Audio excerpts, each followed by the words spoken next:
And I was like, oh, this is interesting, man. Like the angle of atheist church audit. Ladies and gentlemen, my name is Jared. I'm an atheist, and this is Atheist Church Audit. Is going in and touring churches and just kind of giving their honest thoughts. So last week I went to a Pentecostal church, very small church, huge, beautiful building, the very unique and stylized two-dimensional iconography on the walls. The pastor here had some pretty sophisticated and refined theology. The OF model did 100 guys in 8 Yeah. hours. Now she did 1,000 guys in a day. That's not objectively wrong to you. I feel really condescended to at times by Christians who never took it as seriously as I did.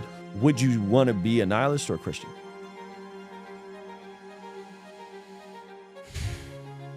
Ruslan. All right, today's guest, philosopher, multi-instrumentalist, breeder of fine horses. That one. No, That's I'm just the joking. Jared from Heliocentric. Thank you for being here, bro. Thanks so much for having me, Ruslan. I'm pumped, man. I stumbled across one of your videos randomly a couple months ago, maybe 6 months ago. I don't remember how long. It felt like a while ago, and it was your elevation video. And I oddly enough, I was like, oh, this video is so good. And I was like, wait, am I gonna make it in this video? Am I gonna make it in this video? I don't want to make it in this video. and sure enough, I made it into the video. Dude. Of a clip that, mind you, is not on YouTube anymore. Really? Tell you the backstory of that some other time. And I was like, oh, this is interesting, man. Like the angle of atheist church audit. Mm-hmm. Someone who is going in and touring churches and just kind of giving their honest thoughts. Mm-hmm. And I don't remember where exactly you were at that point in subscribers, but your channel was kind of taking off fairly fast. Yeah.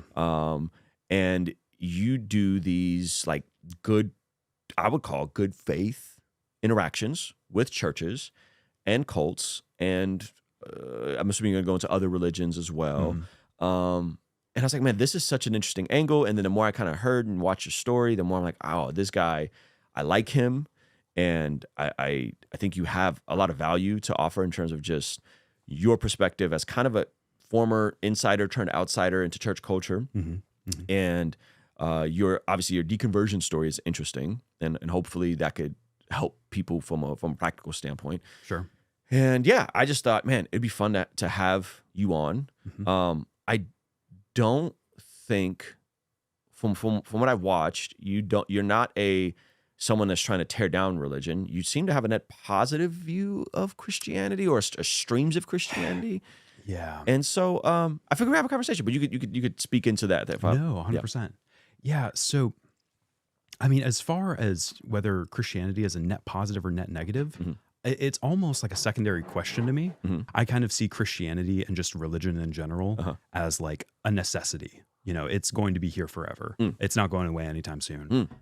So rather than the discussion of like, well, is religion good? Is it bad? To me, that's sort of secondary because I see religion as more like government. Okay. You know, government is never going to go away. It's more so a discussion of like, how do you do governments that work? How do you do them well? And I kind of see religion in the same way. It's like there's really solid and healthy and beautiful permutations of Christianity. And then there are some that are really nefarious and destructive. And within each group, you know, you've got positive things, positive practices, and then some stuff that's, kind of hurtful. So it seems like watching you and in interacting with other atheists, folks who maybe have deconverted, I'm getting the sense that there's less and less atheists of the new atheist stream, where they kind of just stayed in that cage stage too long, you know? Right. And it seems like the atheists that I'm meeting nowadays they're not hell-bent on trying to pick apart people's faith and how the lunacy of it. They're just kind of curious, but not combative. And even in like Alex O'Connor's tone's kind of shifted. What do you make of that? Do you think that's a macro trend of atheism? Do you think that's a micro trend of new atheism kind of leading people astray in various ways? Because you're like your channel is way different than most stuff that I see. And even someone like Myth Vision, who Derek, like I'm friendly with him. He could be kind of harsh and kind of a stickler, but then oftentimes we'll just interact privately or some of his videos, and he's not being the same as like I remember the new atheist, you know? Right. Yeah. Right. So what do you make of all that? So in my mind, kind of the narrative or the story or the chronology of how all this unfolded was like, you have, kind of 2005-ish is when the God delusion drops. Richard Dawkins comes on the scene. And I think that book and the Christopher Hitchens stuff and the Sam Harris stuff, I think that all that was really good. I think that Christianity was kind of the unquestionable zeitgeist at the time. And there were abuses and, things that it was so inappropriate to question. And I think that those things needed to be taken to task. I think that Christianity needed to have a mirror held up to its face and say, hey, you can't do things like this. The pedophile priest scandal coming to light, a lot of the like hyper conservative mixing God with religion, or I'm sorry, mixing politics with religion. I think that needed a light shown on it. And so the harshness of the new atheists, I think looking back, I can really understand it, and where they were coming from. And like, reading Christopher Hitchens now, it almost feels tame. It's like, yeah, these criticisms are like really criticizing the excesses of religion. I think where the new atheists kind of went awry is that they were focusing on the worst permutations of religion rather than just the average believer. And now with what I do in auditing these churches and going and talking to pastors and imams and rabbis and, the average parishioner of a cult or a denomination, it gives me a much better sense of like, yeah, but who are the average, real, everyday players in this? Okay. So, when I deconverted, my whole story, so I converted at 13. In high school, I was a worship leader, a chaplain, and a street preacher. Then I went through a 3-year pseudo seminary with Dr. Michael Brown at Fire School of Ministry. Was a hyper charismaniac for a while. And then after that, I got my undergrad at Wheaton College. So spent 4 years there and then deconverted halfway through my time at Wheaton. I think when I was a teenager, the new atheists really scared me. It was like, oh man, who are these big bagged atheists who have something that's going to threaten my faith?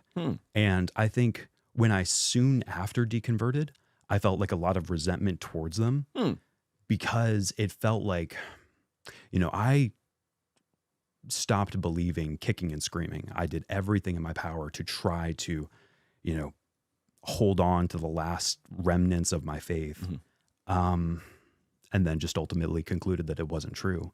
But I had a lot of spite for the new atheists because it felt like they were, they were criticizing the Kenneth Copelands or, the worst permutations of religion. And, here I was, a 15-year-old, trying to love my neighbor and figure out how to live honestly given the reality of heaven and hell. And it felt like I was caught in the crossfire of that war that was going on. And, now that I'm older and I've gone back and read some of the new atheist stuff, I don't have any spite for them. I don't have any distaste for them. I think it was just an unfortunate accident that, honest believers kind of got caught up in that. So tell me what you think about this, because I've heard this said before that I think the initial kind of spark of new atheism, wasn't it on the back of the 9/11 Islamic attacks, right? The jihadis, and then it was kind of like bad, jihadis bad, right? And then it's like, oh yeah, all of it, to hell with all of it. Let's just try to completely like remove the world, or at least the West, of religion. And then it almost like they just kind of overcorrected, went all the way to the extreme of like, now everyone is lumped in and you're this idiot if you believe in this, God daddy in the sky, and so is there any merit to that claim that they kind of started with, probably, especially back then? I mean, I remember being a kid and seeing the towers. I remember that like, and I think that those were like legitimate concerns in terms of jihadis. Now you transition to like, yeah, and it's all bad, the hell with all of it. Right. I mean, I think that the instance of the jihadis and, really extreme forms of radical extremism, radical Islamic extremism, I think that those do kind of highlight an underlying problem with religion. And I think that the New Atheists pointed that out. You know, what do you do when a person has kind of an infallible trump card of, well, God told me to do this, and that can't be questioned. I think that that is a real problem that, like, you know, religion has to grapple with. So yeah. What do you make now of these guys who don't want to be as critical of Islam today?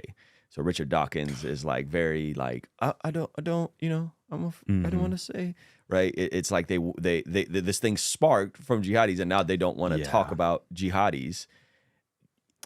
Like, what do you make of that? It's complicated.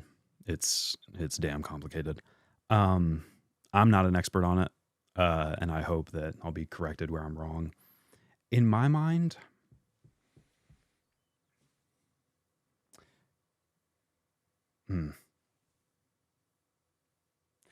yeah, so I mean, I think that no religion should be off the table to criticize or analyze or scrutinize. I think that I'm probably more sympathetic to the idea that a lot of terrorism that's seen, especially with Palestine, is often more of a result of socioeconomic factors rather than strictly theological ones. I think that there's kind of like crosstalk and cross communication, and all of that should be analyzed. I also kind of feel bad for my Muslim friends that they have to do, you know, apologetics for themselves. You know, every time Islam is brought up, the immediate thought is like, oh, terrorism.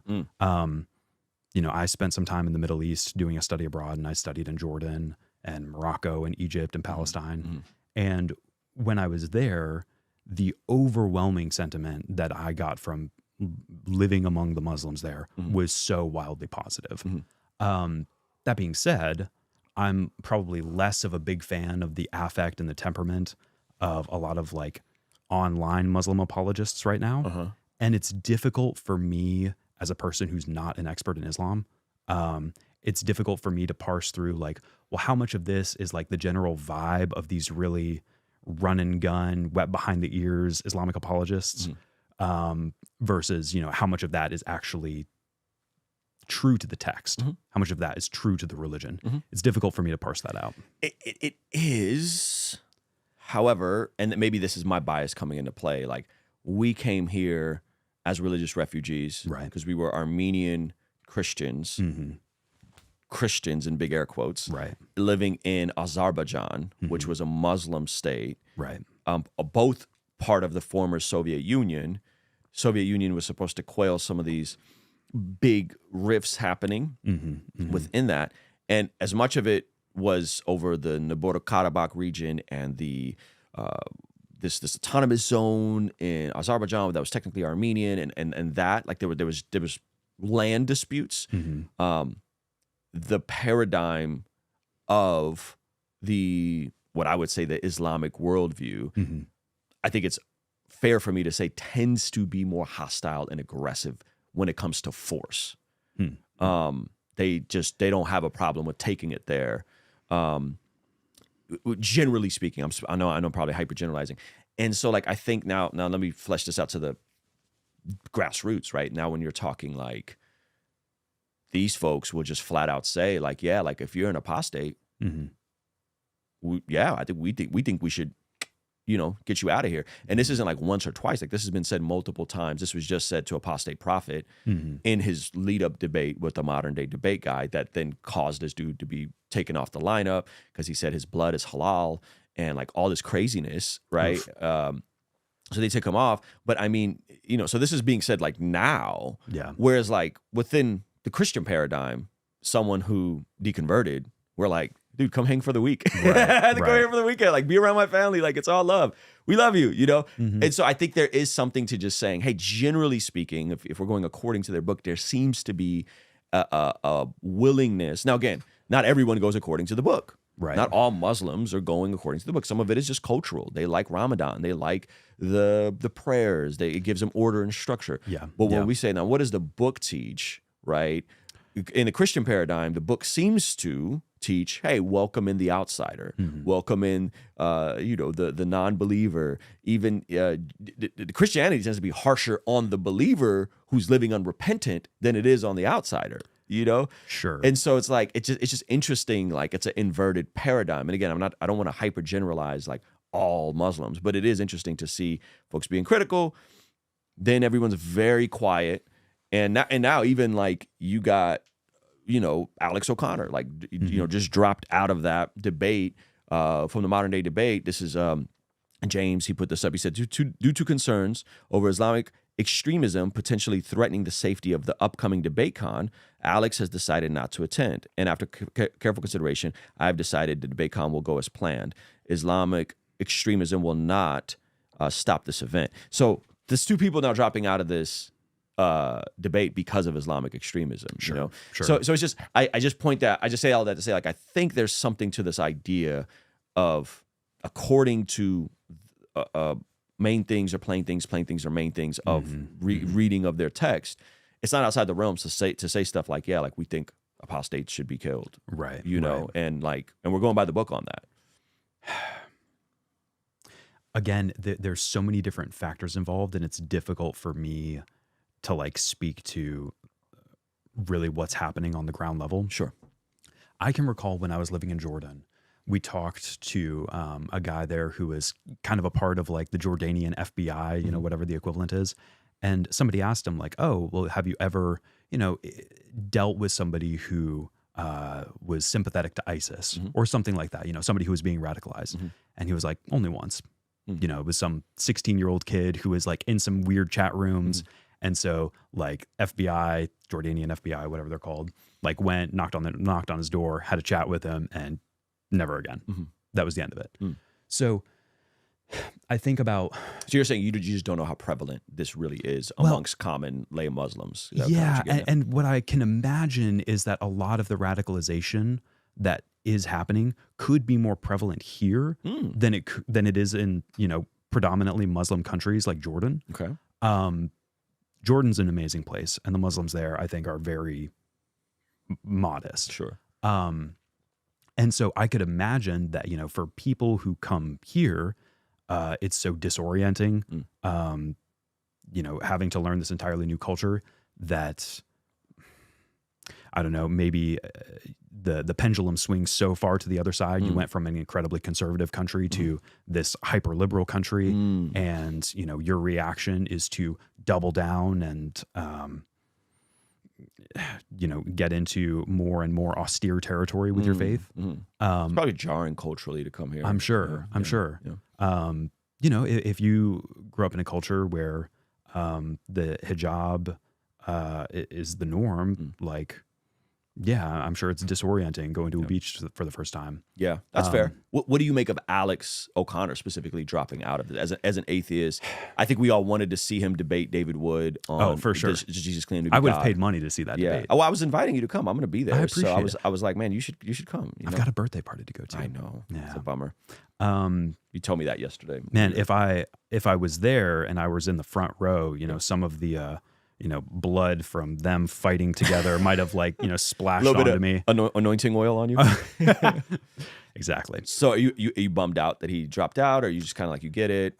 It's difficult because I don't know what he's seeing. I don't know what specific threats were posed to him. I don't know, what emails he read. Yeah. So it's difficult for me to gauge the severity of the threats. I'm not going to knock him for saying, hey, I'm going to prioritize my safety over this. To anyone who was genuinely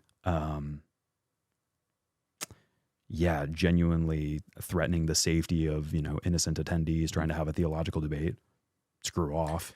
But then, so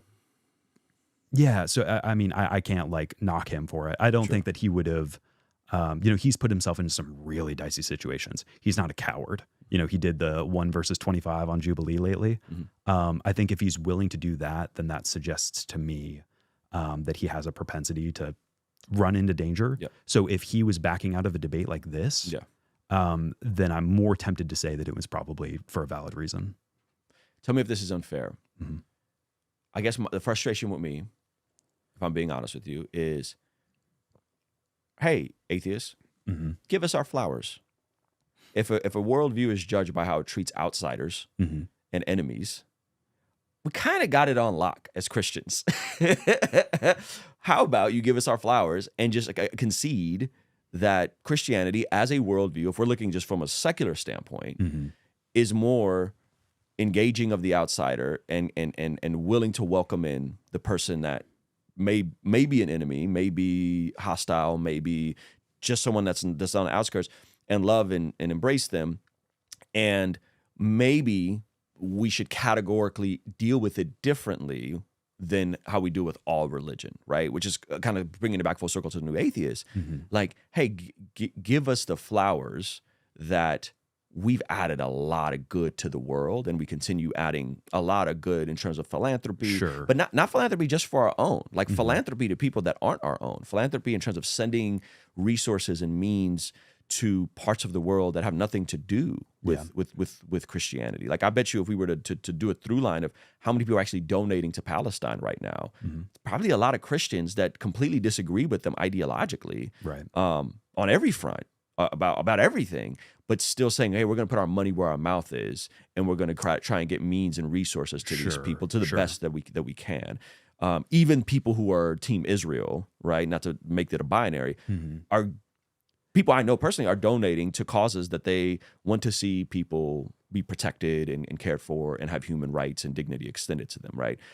And is it unreasonable for me as a Christian to just say, Alex, fill in the blank, Mr. Atheist, Matt Delahanty, new atheist, just give us our flowers, and that like Christianity is a superior worldview versus in terms of how we deal with the outsiders? And I'm making it very myopic to get to be very, very, very specific on dealing with outsiders or enemies. It seemed because of the Christian message, we have a superior framework with how to deal with people like that. I'm not as well read on Islam as I should be. Okay. I've read through the Quran, but I'm not an expert. I haven't read all the Hadith. Sure. I can't say from my level of knowledge that Christianity is categorically more accepting of the outsider.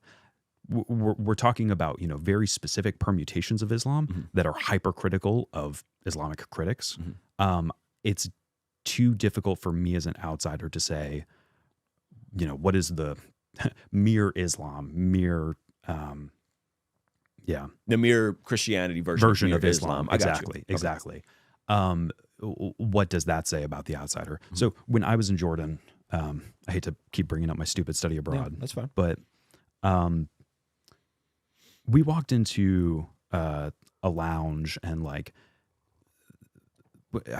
just the setting there was like, we would walk around and they would see, a group of white people, and they would yell out to us from across the street, welcome to Jordan. We are so glad that you are here.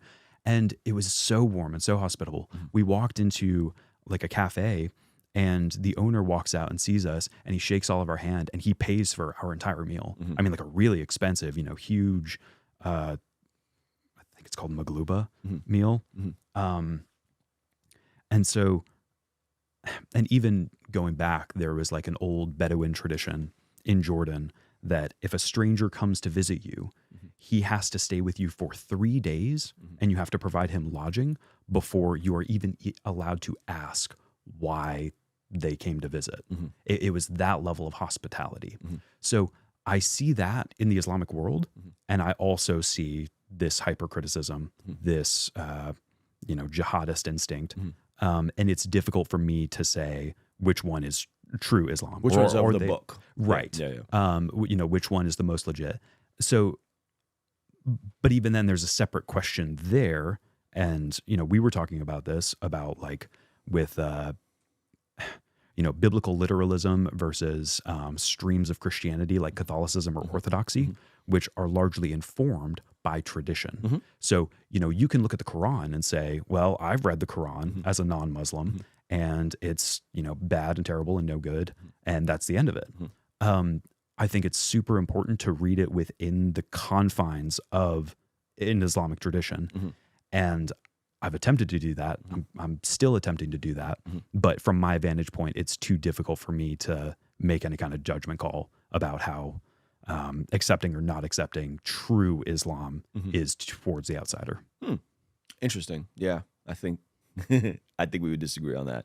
And I think you're being very delicate as someone that is attempting to be charitable towards religion. And I get it. I think even looking at hadiths and folks that like do work in that world, and then also having people that are close to me in that world. Sure. I think it's a pretty, there's a through and through line between the text and the hadiths and some of this behavior that we would say just as people who value people, this is deplorable, this is bad, and needs to be condemned. Right. I think there's a clear through line from Quran to hadith to the outstreams of their worldview. And I think when what you're saying, maybe there is some of that stuff there as well. Obviously, like there's everyone cares for people, but maybe some of that is outside sources. Maybe some of that is tradition. Maybe some of that is the Imago Dei and is the common grace of God that's extended to all believers in terms of intrinsically knowing how to be hospitable. Right. Maybe it's not. I don't know. But we don't have to harbor on Islam the whole time. Especially because it's not your area of expertise, and neither is it my area of expertise. Well, it's not my area of expertise. It is an area of my interest. My last album, Ishmael, was a conversation between Judaism, Christianity, and Islam. So, which, by the way, you played some of it for me. I did, and your album's very good. Your ears didn't bleed. It didn't, but it was like, oh man, this is actually kind of fire from a technical standpoint, right? Like understanding some of the time signatures that are being used and the switch ups. I was like, man, this is really good. So you are an enigma in that I have a feeling that you're one of those guys that's good and proficient in multiple things, and being a musician, and then you were playing me all this like beautiful classical music on my upright piano. I was like, wow, Jared is. I think your 10-year-old was outplaying me, man. Yeah, right. He's talented. That outplaying you. He was tearing it up. Okay, so let's talk about your story, and your deconversion, and you mentioned Dr. Michael Brown, which is a whole nother, like, you did a video on that, which I really appreciated your video, and we've talked privately about some of that stuff, and that sermon that you covered in particular. Before going to Fire School of Ministry, how charismaniac were you? You know, it's funny because and let me just say this. Yeah. Guys, the reason why I'm curious about this is because I don't think people who deconvert or deconstruct are always folks who just want to go sin. And I don't think that's the case in your life. I think there was death by 1,000 blows. Yeah. And then you genuinely did not want to leave the faith, and yet arrived at this conclusion that it's not true. And so as someone that's curious, and it was traumatic for you, like it was hurtful. Yeah. You sounds like you almost miss having faith at times, if that's a fair way to say it. Right. And so I told you offline, selfishly, my thought is, I believe this is true, but not only do I believe that it's true, I also think if people can learn on how to not go through the trauma of deconverting, that there could be utility in your story to help people do that. And then, you know, I'm sure at some point we'll get into some of the truth claims of Christianity and where you land on those today, or even if there's a world beyond the natural realm. So I wanted to preface that with that, because I think there's utility in what your story is. Yeah. Selfishly speaking, as a Christian, you know. 100%. Yeah. 100%. And I appreciate you saying that because, one of the most unfortunate things that I run up against whenever I talk to people about my deconversion is they want to find kind of like a no true Scotsman fallacy, you know, somewhere within my deconversion. They want to imagine that, like, well, you know, Jared wasn't a real Christian because, you know, I bet he didn't pray very much, or I bet he, you know, wasn't very sincere, like, with his worship, or I bet he had some like secret heresy, you know, he was a modalist or something like that. Or that there was some, you know, secret evil sin in my life. And you know, to the best of my ability, I can say, like, no, there wasn't any of that. Yeah. You were locked in. Yeah. Yeah. So were you super charismatic prior to School of Ministry? So in talking about, you know, one of the other things that like people will do to try to brush away my story or my history in it is they'll often try to like say, oh, well, it's because you were this type of Christian and this type of Christian is wrought with problems. So like, you were charismatic, or like, oh, you listened to this teacher. But in reality, I saw myself as like a very ecumenical Christian. So, you know, I was charismatic and Pentecostal. So I did like people like Bill Johnson. But then I also liked my Paul Washers. You know, I loved my James White. You had a wide palette, it sounds like. I did. Yeah. I absolutely all at the same time or through? Yeah. Okay. Yeah. Okay. That's cool. I think, you know, ate the meat, spit out the bones kind of thing. Okay. You know, between Dr. Michael Brown, and Bill Johnson, Paul Washer, who else? I mean, you know, any of your major big evangelical preachers, I would have been big fans of. Yeah. Okay. So as and far this is as a teenager or a little later than that? Okay. Yeah.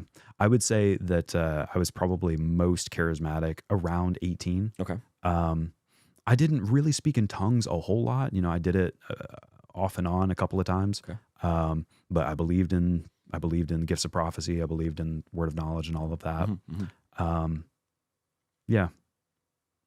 Oh, James White. That was the other name I was going to mention. I love James White because he, it was a conversation with him at Fire School of Ministry, because he and Dr. Brown were boys. It was a conversation with him that prompted me to go to Wheaton. Oh, cool. Yeah. Yeah. That's actually pretty cool that Dr. Brown brought actually James White. Yeah. They're boys. Yeah. They're friends. That's a very interesting. It is, because they've debated Yeah. on Calvinism and Arminianism. Yeah. But yeah. So you in the school of ministry, there's a season in your life where, unbeknownst to you, you end up at this more or less culty overseas experience, intern experience.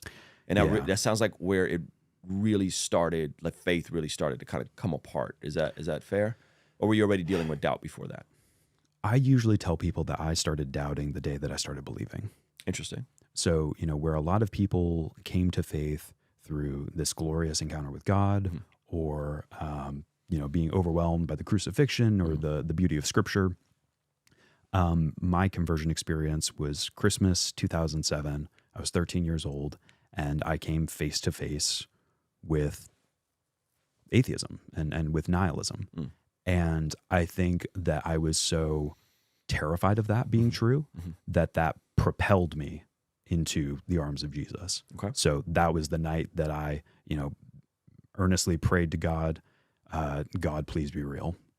And I think that my entire 10 years of my Christian walk was trying to cultivate a real relationship with God, trying to find epistemic certainty in faith and the truth of Christianity, through the arms of apologetics. So I studied apologetics a lot.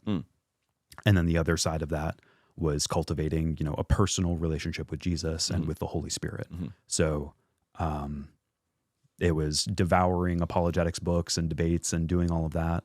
But then also waking up at 5 a.m. every morning before high school to have an hour in worship, you know, just adoration of God and of Christ. And that was my whole world. Define epistemic certainty for me. Yeah. So, because certainty to me is the opposite of faith. Sure. Maybe epistemic certainty is the wrong term then. You could say like warranted knowledge. You know, you don't have to be positive, but sure enough. I will say that philosophically, that is still one of those things that really bugs me. What do you mean?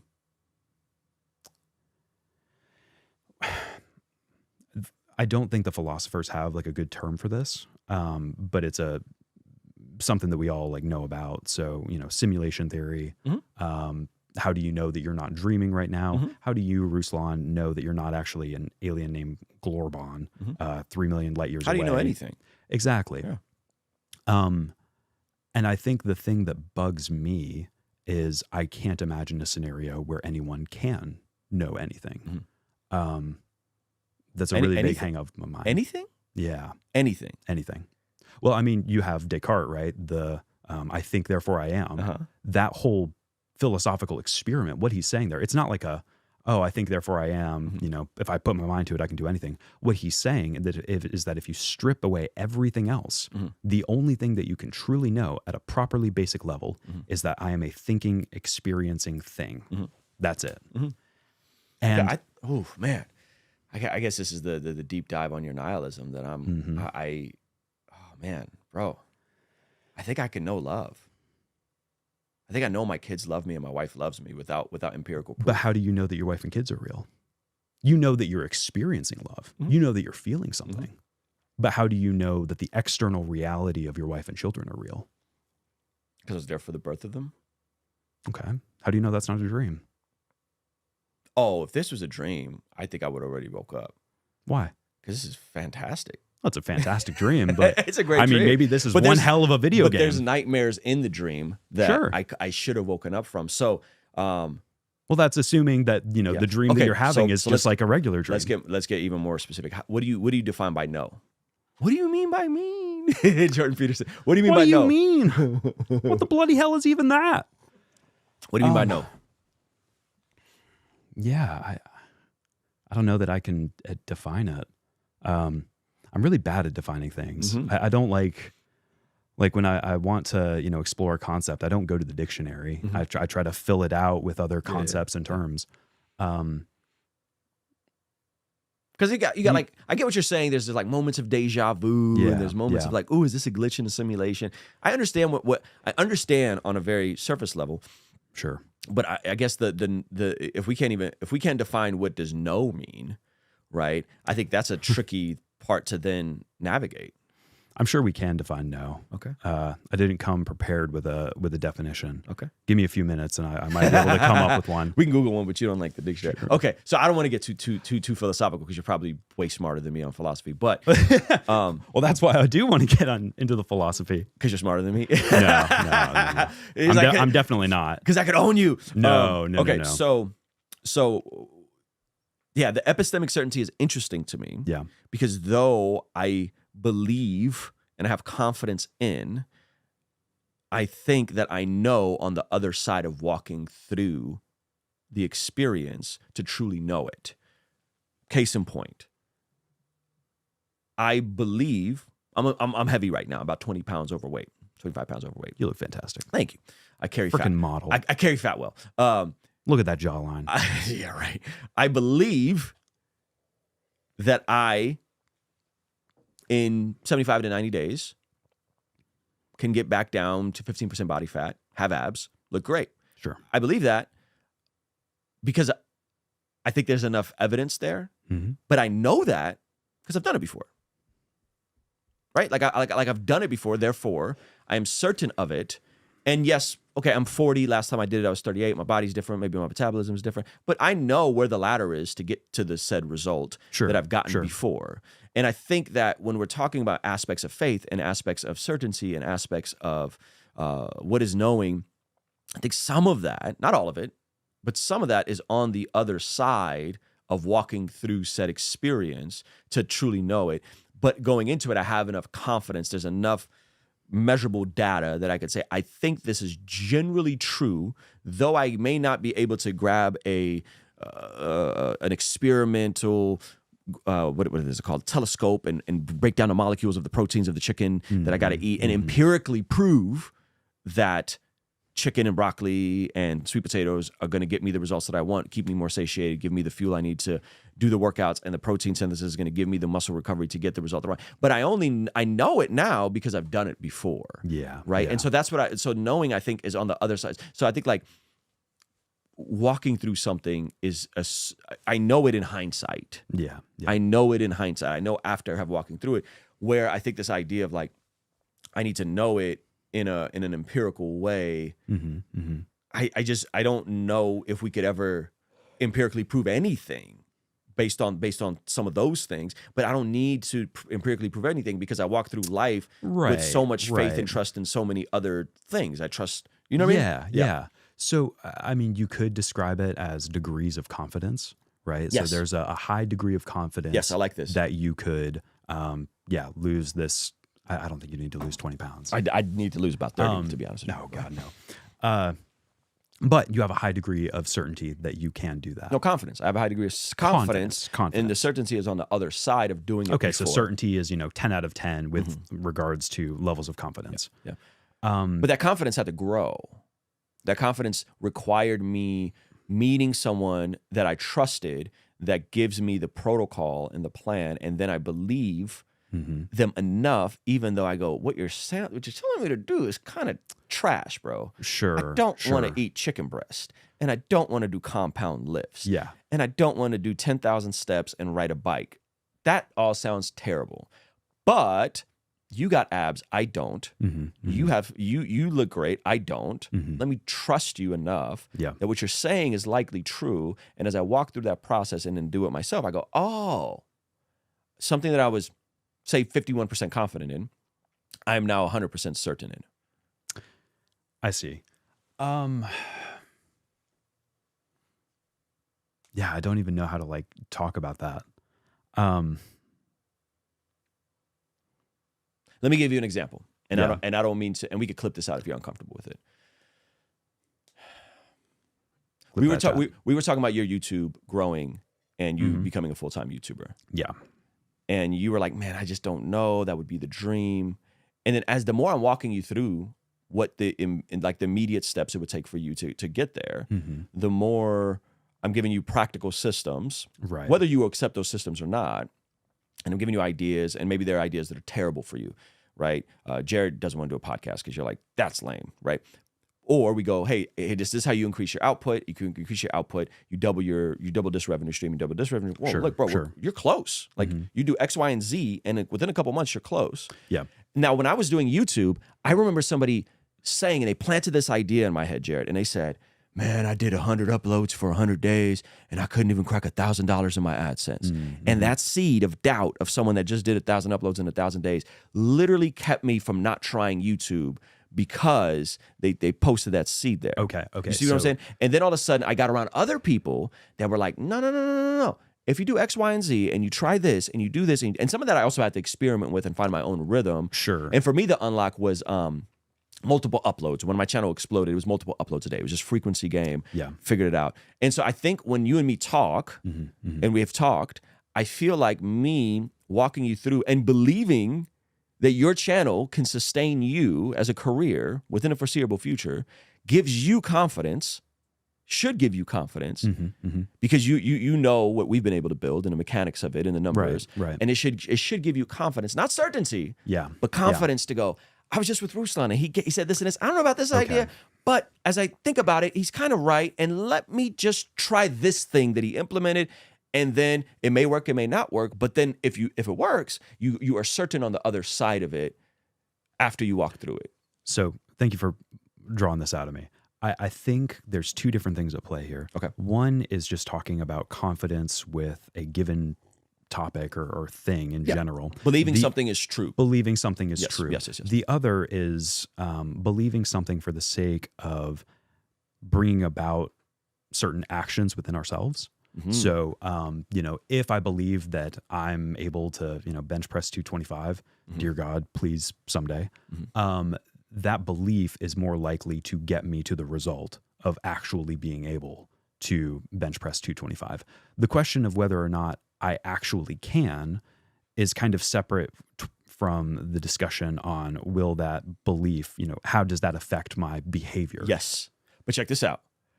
But then you're with a trainer and you're training and me and you are training and you hit 185 12 times. Sure. After you've already warmed up. Oof. And I go, Jared, you hit 185 12 times. Let's go for 205. And you go, I don't know, bro. I've never hit 205. And I go, I think you got it in you. And you hit 205 5 times. And I go, Jared, I think you could hit 225. You're making me want to go to the gym, man. That's great. I'm going to hit the Y right after I get home. And I go, Jared, I think you could hit this. This is literally how I hit 225 the first time in my life. Is I was with a trainer who knew enough about how much weight I was moving, but I was afraid to go super heavy because I didn't want to injure myself. And I was like, I don't know. And he's like, no, I think you could do it. And then sure enough, I hit 225 like 2 or 3 times. And then I hit I think I hit 250 once. I think that's my personal record, 250 once. 250. Something like that, You're mad lad. Yeah. But what I'm saying is, sometimes it requires someone walking alongside of you and believing something in you that you aren't sure of yourself, because they actually do have the data that could help you get over a threshold that you created a mental barrier in your brain. Sure. In your mind, not your brain, your mind. Yeah, so I think the distinction here would be talking about things that are beneficial in, they change the direction of our actions, right? But then there are things that we can or cannot believe that have nothing to do with our response to them, right? How big the ocean is. That's not going to affect like any ability on my part to be a good person or not. It's like I can believe it or not believe it, or debate the statistic or the number. Yeah, does that make sense? It does, and I think that's fair. But I would categorically put God more in the space, the mere Christianity God, more in the space of the practical and the tangible than I would in how big the ocean is. Here's what I mean. If Jared believes in God and then develops the confidence and the purpose and the worldview that he's going to change the world with his little contribution, Matthew 25, be faithful with your time, talent, and treasure, right? You know the parable. And through that faithfulness of creating something helpful, serving people, adding good, ushering in beauty, you then go on to build something that helps people and serves people. And from said helping of service of people, you also can then take your extra means and take care of, first and foremost, your household, then your extended family, then your local church community, then your region, then the world, right? Then funding refugees to be able to have access to come to the United States, or fill in the blank, right? I think it's all like that actually moves the needle, in my opinion, right? For someone that is coming from a framework where, I don't know, like, what is it all? It's all meaningless. It's all pointless. It's all God. I don't know. Does God exist? It's the question of how big is the world? It has no consequence on me. But when we get into the teaching aspect, like, it does, though. It does. And there's Christians that don't do this stuff, right? There's Christians that don't view their body and their life as a loan to God, from God to them, as a gift, as a loan, as whatever you want to, whatever. I'm probably sloppy with the terminology here. And that gift, that life that we are to steward, is meant to make a dent and usher in the kingdom here and now. And will also have a ripple effect in eternity. So you're right. I think that belief in God has an absolute effect on behavior. And if I believe in God, I'm probably going to act differently than if I don't believe in God. But I don't think that has any bearing on whether or not God is real. What's the, oh gosh, I forgot. I just watched a debate on it. It's one of those like real heady views of God, and like even the questioning, if the idea that God can be real in a in a belief standpoint, doesn't that prove that then God is real without even there needing to be material examples? Who just debated this? Sorry, I gotta look this up. Gavin Ortlund just debated this. Sorry. Oh, interesting. Ontological argument. The ontological argument. Oh. It's a little heady. It's a little heady. But that's just when you just said, like, you can believe in God, but that doesn't prove or disprove whether God is real. Like, the ontological argument's a bit, it kind of pushes back on that a little bit, right? Well, so here, let me make it less intellectual for us. Okay. I think that... I appreciate you making it less intellectual for us. Thank you. I think that a lot of times when I tell people that I'm an atheist, or when I throw around the term nihilism, people will often say, like, literally just like last week, I got a haircut and my hairstylist is a Muslim. And she was like, well, you don't believe in God? Like, how can you be a good person? If you don't believe that, that there's a good God who rewards good deeds, in her view. And I was like, yeah, I mean, it could be the case that believing in God for some people will make them do better things. I just don't think that has any bearing on, what's true. You can even like make this more personable, right? Let's say that I'm adopted. Am I going to love my adopted parents more or less if I convince myself that my adopted parents are my biological parents? Are you going to love them more or less? Yeah. I mean, you could make the argument that like, well, if I really want to love them more, I should just lie to myself and just believe that they're my biological parents rather than that they're, people who adopted me. Very controversial claim. My apologies in advance to adopted people. But I think that there's a lot of things like that where I could do the thing that's going to affect my behavior the most outside of whether or not that thing is true. For example. Wait, hold on real quick. Yeah. But doesn't that prove free will? I don't know, maybe. Okay, so you're not like Alex O'Connor type where he's like free will doesn't exist. No, I probably am. Oh, okay. I would probably be with him on that. For me, the free will conversation where I currently stand on is just that it doesn't really matter. Okay.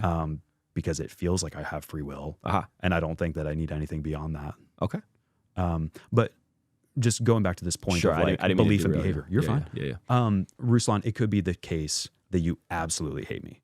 Like you're just looking at me and you're like, I just want to behead that guy. I just want to splatter his blood against the wall. That could be true. Yeah. The thing that's going to make me most loving and most interactive with you is actively believing that you like me as a person. So in that scenario, I choose to lie to myself and I choose to arbitrarily believe that you are kind and that you like me because that's going to make me more likable to you. And we're going to have a better conversation. Yes, that entire thing is totally irrelevant to the historical question of does Ruslan actually like Jared? Okay, fair. However, isn't there a degree of wiring in you that as we're sitting here and you're recollecting the past 2 days we've had together, yes, right, and all the like the things that we hung out and did and all that stuff, on top of you being able to read my facial expressions and watch my body language and understand that there's a lot of communication that's already happened, and it's invitation in and communication that's happening in real time, that is giving you a read on whether or not Ruslan loves you or hates you. I would say that even if you did hate me, I would prefer to lie to myself and say that you like me because it's going to make me like you more. I get that part, but what I'm saying is, I would be a sociopath. I would be the sociopath in the world's best method actor to be able to get that over on you. Maybe. Right? And even if you were, I'd still lie to myself and say that, or I would still choose to actively believe that you still love me. Right. But do you see the preposterous nature of saying that there's a possibility that Ruslan hates you despite your ability to read in real time the communication that's happening on a subtle level with facial expressions on top of the communication that's already happened over the weekend? I see. So you're... the likely that I secretly hate you. Is it possible that you secretly hate me? That I secretly hate you, but I'm behaving so well in a very just like body language, right? I think it's totally possible. It's possible. Yeah. It's possible, but I'm saying... It's probably not likely. It's probably not likely. Sure. And I would have to be one of the world's best method actors and probably a sociopath. Sure. Right. So it's unlikely. So then enters God. Enters God in the equation. The connection to God, maybe that's an unfair connection.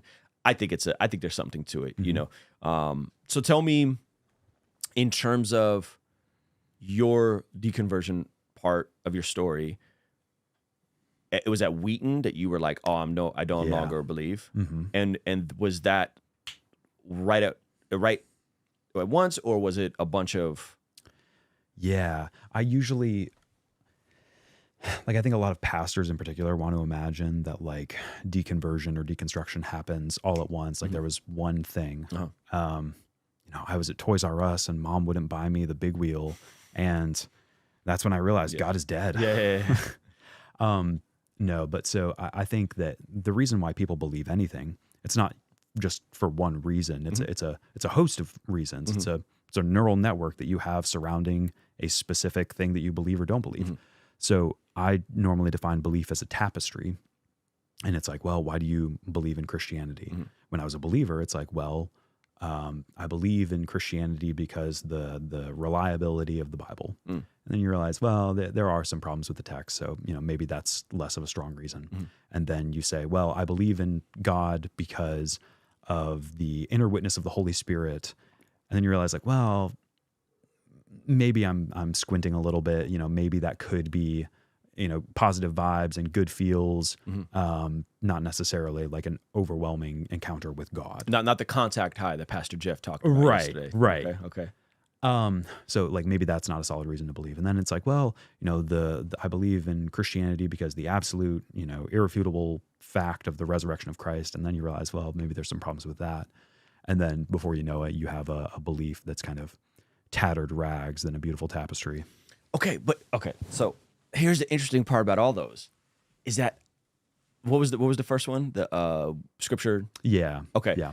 So we've gone down deep on this with the Wes Huff situation. Yes. Right? Yeah.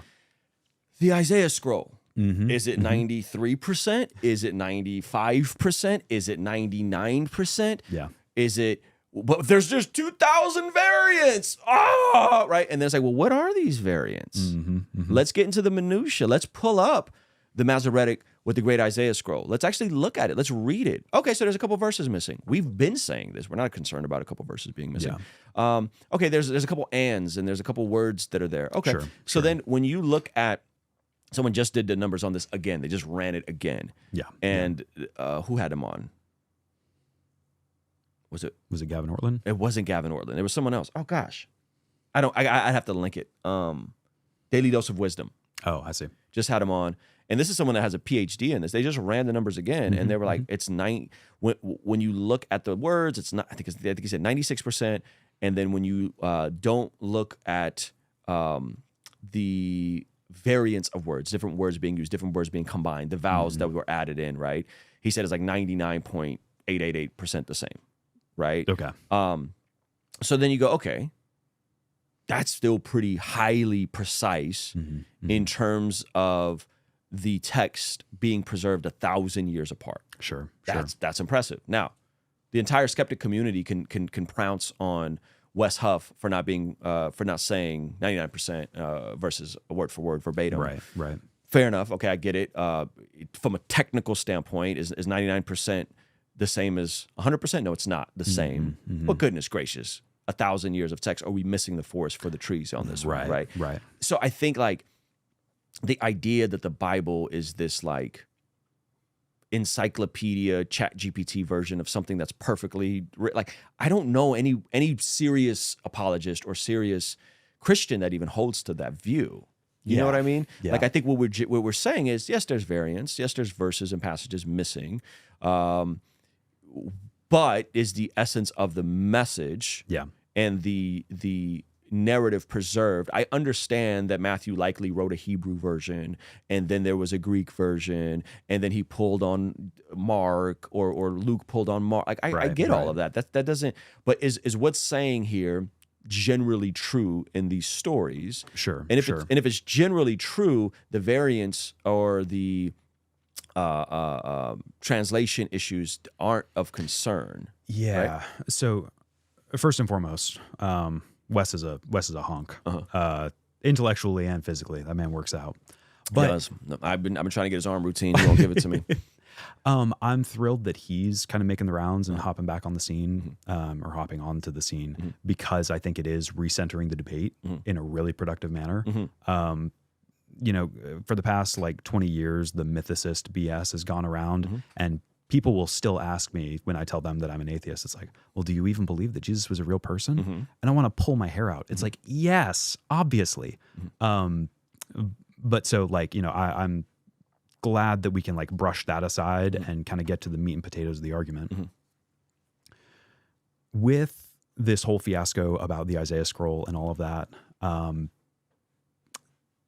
I think that there's probably three important parts of this argument, right? So the first part is, has the text been faithfully transmitted? That's one strand of it. Another strand is just talking about the question of, should we believe the theological propositions of prophets or of anyone in the Bible? And to me, that's maybe a more interesting question than, I'm happy to talk about textual variants. I'm very interested in that whole field. But to me, that's almost less interesting than like, should we take the prophets and the apostles at face value, or is it just, hey, this is the most popular Christian text, and we kind of take that at face value and we accept it as categorically good and inspired by God, and then all of these other surrounding Christian texts, well, you can take them with a grain of salt, or you just outright reject them as heresy. So we accept the Gospel of John 100% verbatim, the Gospel of Thomas, kick it out, the Epistle of Barnabas, kick it out. So But then looking at the individual theological claims of each of those and parsing through them, that's different than either these three strands. That's different from looking at how well the text has been preserved, and that's also different than analyzing how well the words of Jesus and the deeds of Jesus, how well those are historically recorded. So then this third thing of like, well, let's look at the theological propositions that are in, all of these texts and evaluate them. So for example, John 3:16. John 3:16 almost certainly was not spoken by Jesus. It was spoken by John. I have a massive update for you. I'm sure by this point, you've heard about the Blessed God Summit happening March 27th, 28th, 29th here in beautiful Carlsbad, California. But we've heard your requests. We've conceded to your demand. There are virtual tickets that are now available for the Blessed God Summit, so you can access it from anywhere in the world, as well as access to the replays. And for those of you guys that are looking for something extra, we're also offering a virtual ticket and an exclusive Blessed God Summit merch bundle. There's some amazing art and some exclusive pieces done by our friend Josh Nadeau from Sword and Pencil that you have to check out. So join us online for the virtual event and experience some sessions from my favorite podcasters, pastors, and performers. We have a stacked lineup. I'm talking about Preston Perry, Dr. Sean McDowell, Inspiring Philosophy. What do you mean? Lila Rose, Alan Parr, and his wife Jen Parr. We even have Nate Sala from Wise Disciple, Gavin Ortland, David Wood, Avery from God Logic Apologetics. And on the pastoral side, we have my friend Daniel Golding, Pastor Ed Newton from CBC in San Antonio, and my personal pastor from Rhythm Church, Pastor Jeff Moores and his wife Erin Moores. You won't want to miss out from amazing performances from America's Got Talent winner Dustin Savella, Billboard charting hip-hop artist John Keith and Miles Minnick, and as seen on Jordan Peterson's We Who Wrestle with God tour, Dirt Poor Robbins. And we're still finalizing a few more speakers. So head over to blessgod.shop, get your virtual ticket now, and you can get yourself a bundle with some of the exclusive merch as well. I'll see you over there, all right? Peace. The ancient Greek doesn't have parentheses. So in some Bibles, it's red text, and some it's black. But almost certainly it's John kind of tacking on his theological commentary onto this story. Why do we believe John about his theological commentary and not other theologians or other gospels? Why? Because John walked with Jesus.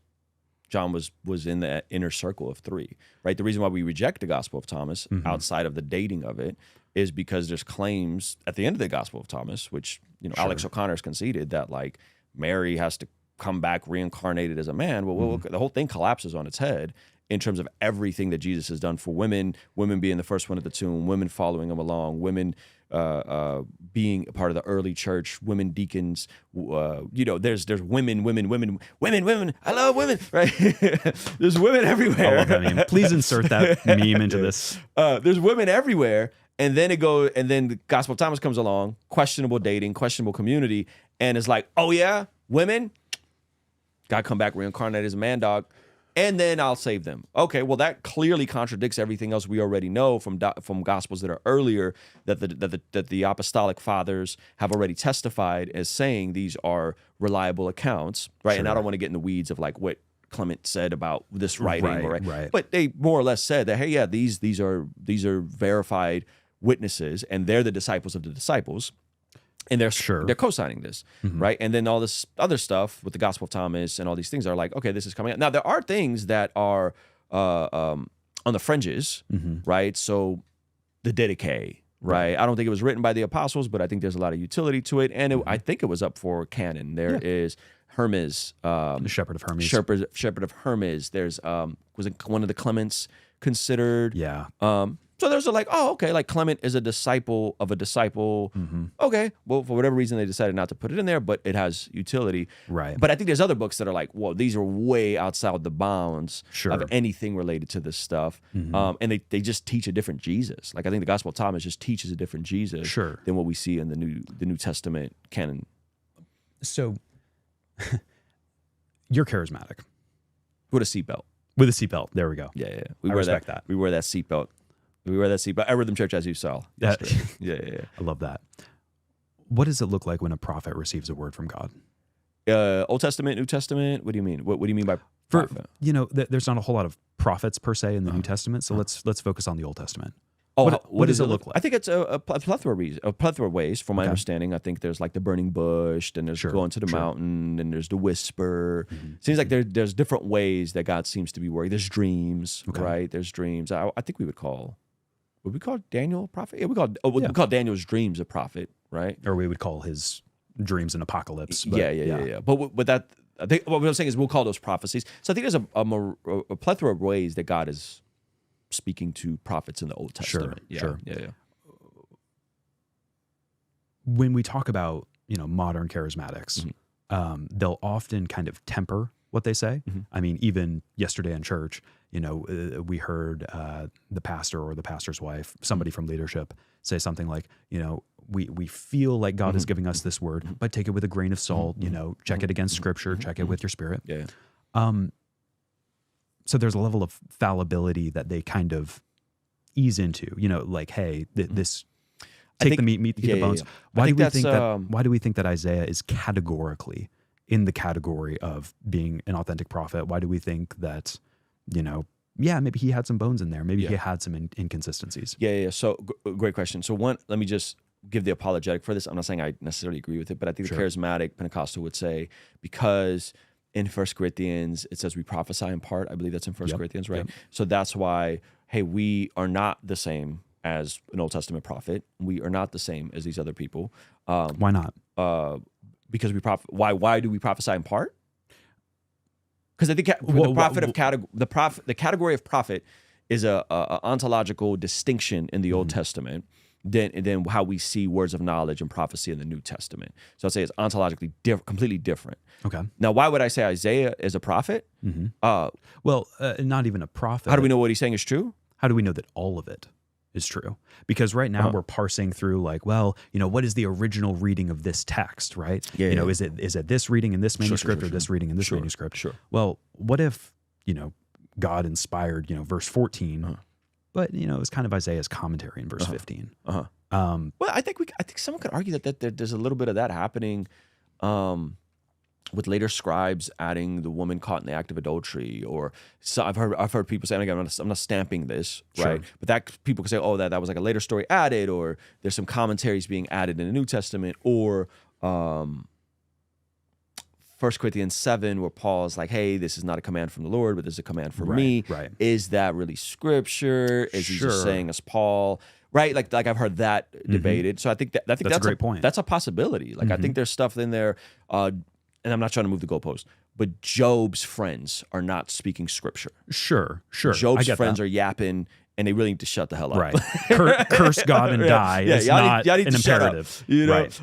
So I would say Isaiah is a prophet, and again, I don't know how to. I'm fully transparent. I can't give you a full answer of why every single word totally is fine. Right. But I would say, well, goodness gracious, the suffering servant, goodness gracious, all the prophecies, Isaiah, the fifth gospel. Sure. There's a lot in there that he seems to have called to the point where the Jewish people today are uncomfortable with these chapters that so clearly seem to be prophesying Jesus and the way Jesus was tortured and all these sorts of things. So I would say Isaiah got it right and nailed it, right? That's what I say. Now, how do we sparse whether or not every single word is the verbatim word of God? And can I kind of like illuminate that?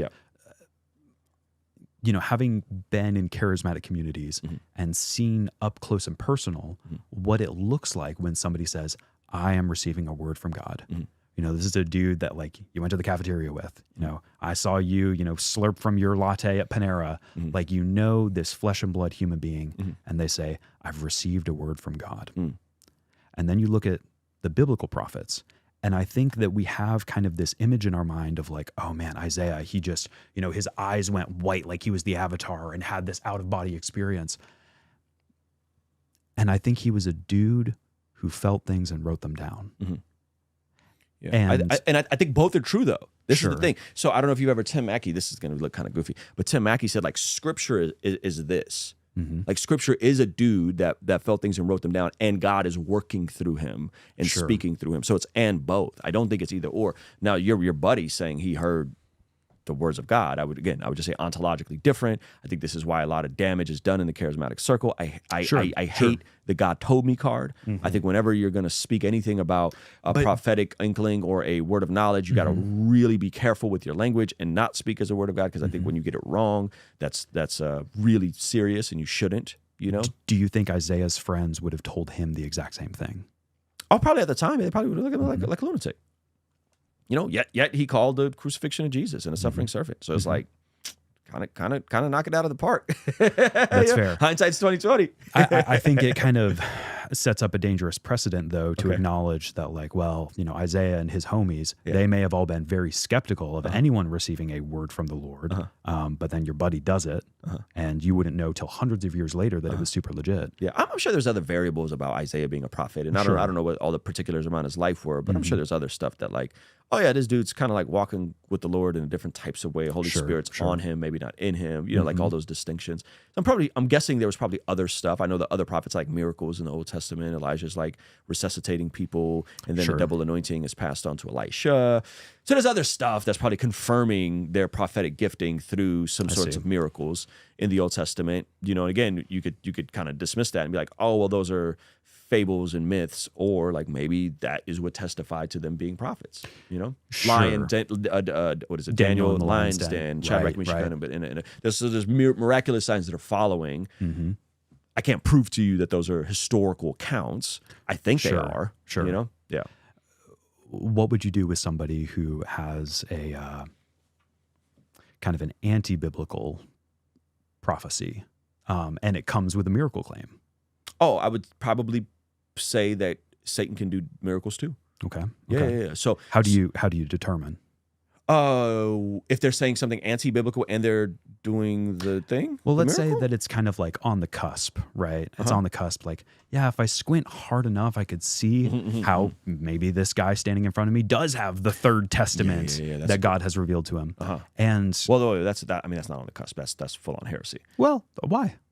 Because the canon is closed, and Revelation says don't add. Because Revelation says don't add to the. Well, that's probably talking about the book Revelation, not the canon of Scripture. Fair enough. I would say we've had the Scriptures, and so anyone that comes along afterwards, I would say they. Well, I mean, in right at the end of Malachi, it's 400-year gap between then and the New Testament. Yeah. I mean, can you imagine like the audacity of whoever wrote Matthew being like, guys, I've got another book. Yeah. You thought that the canon was closed. You thought it was just the original trilogy. Yeah. Boom, baby. Got another one. So you're saying why is the New Testament canon and another third testament can't be canon?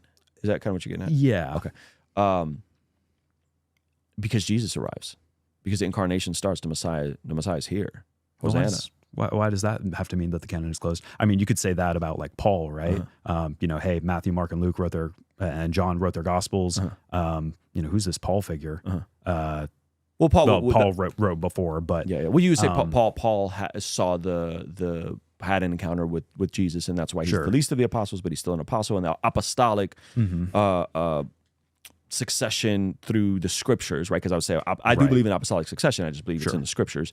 I would say that is why those folks are unique, because they walked with the God-man, God the Father, sending God the Son, and that is why there's a New Testament. But let's come back to this idea of if someone comes alongside and says something or does a miracle and has a claim that's heretical, or someone that's on the edges. So like Mike Winger did the first video on Bethel, and it was very much so like, oh, they got some interesting teaching. It's right on the edges of heresy. Yeah. Not quite there. It's possible that God's using them. Possible miracles are happening. Sure. Right? Even though there's some wonky theology there, some questionable teaching. I think that's different than Muhammad showing up with a new revelation. I think that's just totally different.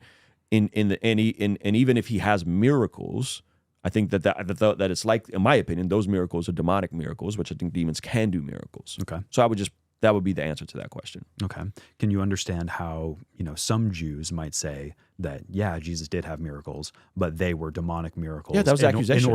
In order to steer us away from the Torah. Mm-hmm. That was the accusation. Right. Yeah, right. I understand how they think that. I understand. Yeah, I also think there's a veil over their eyes, and I think that they reject him as Messiah for a ton of reasons. But yeah, I get how they come to that conclusion. Yeah, Sure.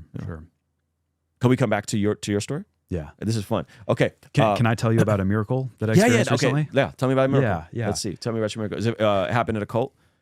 It happened tangentially with a cult. Okay. I'll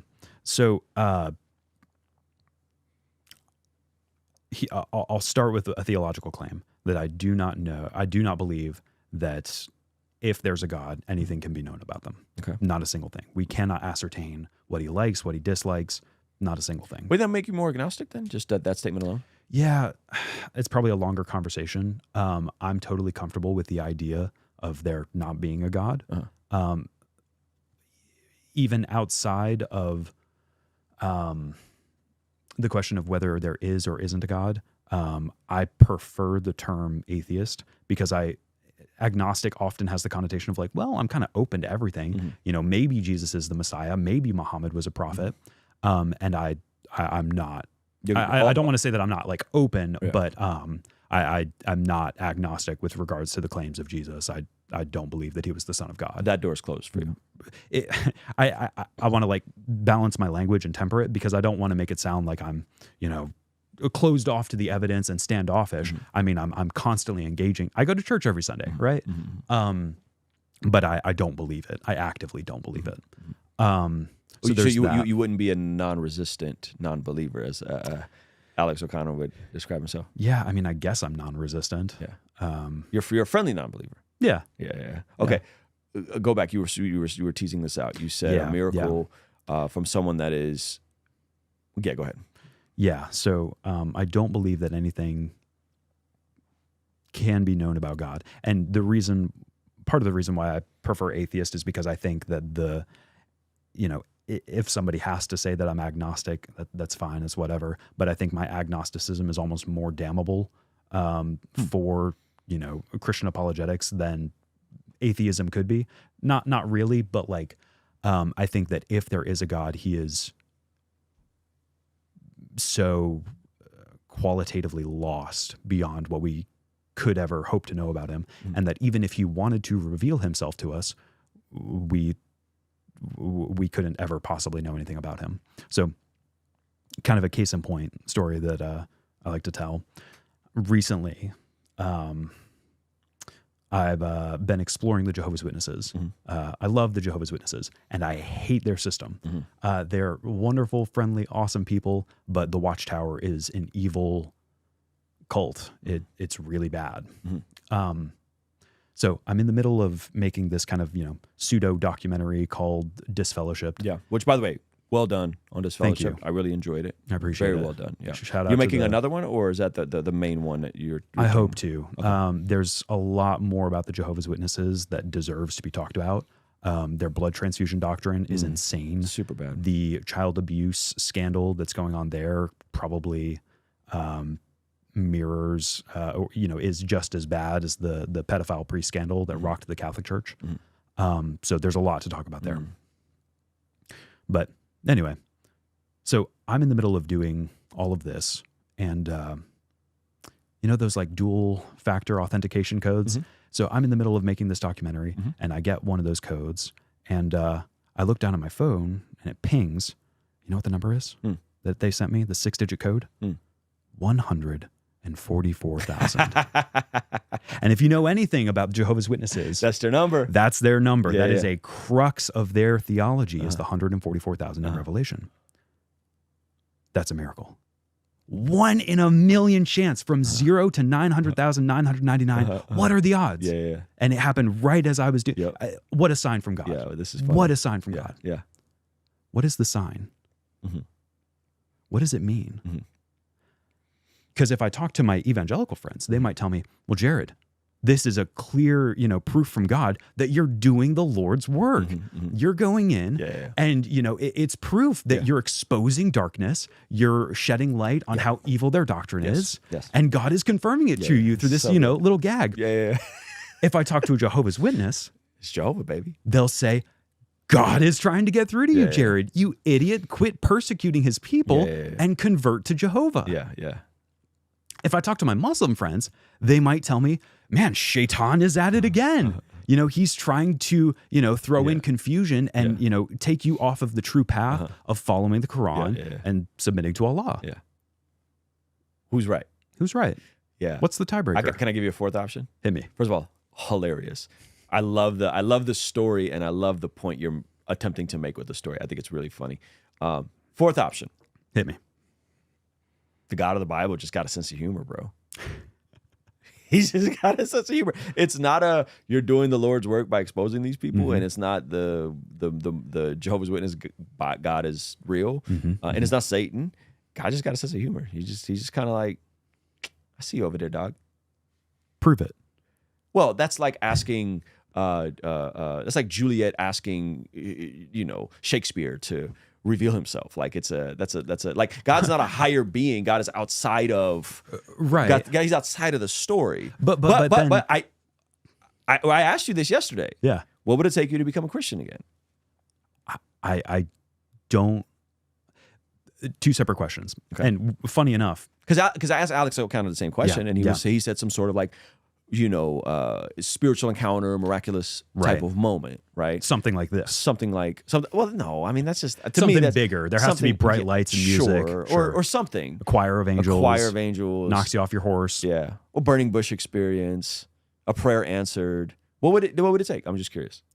There's two questions there. Okay, there is and William Lane Craig pointed this out. There's the question of like psychologically, emotionally, personally. What thing could get me to become a Christian? That's one thing.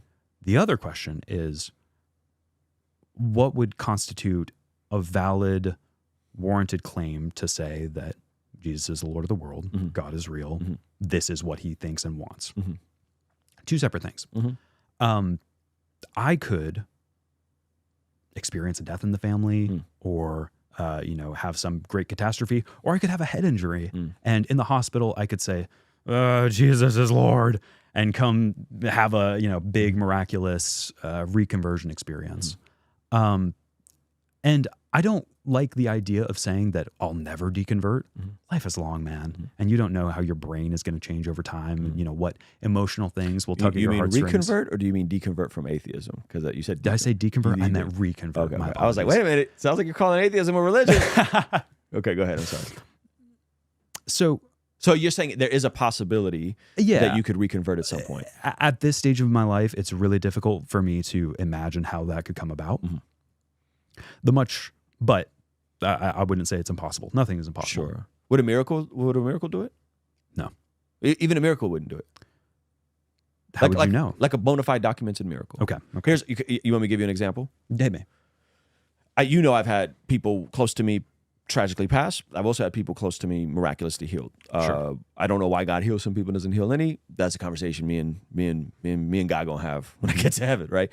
But worship pastor at the church I was on staff at gets leukemia, not looking good. Doctors are like, oof, this is bad. Now, I had another friend that we actually lost to leukemia 2 years ago. For whatever reason, we prayed, we laid hands, we laid hands. The leukemia mutates into a totally different strand where all he has to do is take a pill for the rest of his life and he doesn't die. Wow. But the pill makes him infertile. No more kids. He starts taking a pill. He doesn't die. He has 2 more kids. Wow. I'd say it's a miracle. The doctors are like, none of this makes sense. Why this mutated that way, and how come you're not infertile? This doesn't make any sense to us. Yeah. I don't know if the doctor said the word miracle, but I remember going with him to get like a follow-up biopsy and them being pretty spooked out in terms of like, ooh, So I've seen those types of things up close and personal to people I'm close to, So that's something like that. Like if it was a family member, someone close, your best friend, had a situation like that, and it was on the back of prayers, and they get healed, that wouldn't soften you to the idea of reconverting? So first of all, very glad that happened. Yeah, me too. And I'm glad he's thriving. Yeah. Do you think that Mormons experience similar things? I don't know. I think it's possible. I would believe so. Yeah, I think it's possible. I would almost certainly believe so. I don't hear them talk about those types of miracles a lot. Well, but in terms of like Mormon apologetics, I kind of dabble, but I have heard Catholics obviously talk about healings and Mary pulling up and showing herself to people. I've heard of Eastern Orthodox do those sorts of things. And again, remember, within my framework, I think Satan can do miracles too. Sure. So I think there's miracles that are possible outside of the name of Jesus. And so I think that that's probably the angle that I would want to take. Mm-hmm. Do you think that similar things happen in the Muslim community? I don't know. I would put it in the category of Mormons. Okay. Yeah. Okay. Yeah. So I don't know. Maybe. I would say, and I would say Satan, demons doing some crazy stuff. Okay. Possible. So potentially, the Antichrist said this is in Revelation, talking about Antichrist coming back and doing miracles and people being deceived. Right. Yeah. So how do you know which side you're on? Jesus, whether the name of Jesus. Right. Well, obviously. But how do you know that the miracles that are being wrought for your team are being wrought by angels and by God and by the saints, and that the miracles that are happening in the Islamic community or the Mormon community, maybe it's God just throwing them a bone, maybe it's the devil coming and trying to, steer people away from the true gospel. But how would you know? Well, what kind of tiebreaker would you have? We go back to the word "no," which is like a philosophical conversation, right? No, how do you know? Well, so I don't think in this scenario, I don't think you would have to know confidently. Yeah. But how would you move forward? How would you believe it? Yeah, fair question. So you said God giving them a bone. I think that's also a possibility. I think Bethel, who I think teaches some problematic things, I think God's thrown him a bone, and I think God's healed people there. I don't know why. I don't know how it works, but I think that's happened. In terms of how would I know if those are demons and potentially God throwing them a bone? I think that the Jesus that they follow is it the historical Jesus of Christianity. So you would say ultimately don't look towards these miracles, don't believe them, don't trust them. Ultimately, you have to go back and look at the apologetics. You have to look at the historical Jesus. It's and both. It's and both. It's and both. Yeah. So I would say miracles done in the name of the historical Jesus. Now again, I don't even know what the prevalence of miracles are in Mormonism and Islam. My hunch would be something similar. Sure. Okay. I'm saying I don't know. Sure. Now, if that's your hunch, maybe you're right. I also know there's tons of Muslims coming to faith in Jesus in Iran right now. Many of them from dreams. Right. And Jesus just kind of showing up in dreams. Some of them are being evangelized through radio. I think. Do you think that they should follow those dreams? Should those Muslims become Christians? Yeah, absolutely. Okay. Yeah. Do you think that they're warranted in saying, "Hey, I had a dream about this man from Christianity, presumably"? You think that's a warranted reason to change religions, right? Yeah. Okay. So if a Christian has a dream about Muhammad, is that where you're going? Right. Yeah. So regarding Alex O'Connor's statement, what would it take? And I think he said something along the lines of like, well, if I had a miracle claim, and I remember being a young believer asking for the same thing, like, hey, I believe, I put my confidence in Christ, I put my trust in him. But come on, God, throw me a bone. Like, it'd be really nice to just like have a little bit of something to work off of. Imagine that I'm, walking home on Damascus Road, and I see this great bright light, and the heavens crack open, and this guy in a white robe descends, and I feel this warmth in my heart, like oh my gosh. I hear choirs of angels, and it's like, this is the Lord, this is the Christ. And Jesus looks at me and he says, "Behold, I am Jesus, and I come from the realm of Barbelo." And then he disappears. What is Barbelo? So in the Gospel of Judas, that's the big climax of the gospel. Judas says, "I know from where you come. You come from the realm of Barbelo." And it's a mirror image. It's kind of a play off of like, who do men say that I am? And they go through the whole rigmarole. In the canonical Gospels, the correct answer is, "You are the Christ, the Son of the living God." In the Gospel of Judas, it's, "You come from the realm of Barbelo," talking about the pleroma and the whole Gnostic pantheon of different aeons and deities. would I be warranted in pursuing Gnosticism if I had an experience like that? Something so vivid, something so miraculous. Maybe even other people around me said that they saw a bright light and heard, some faint angelic whisperings.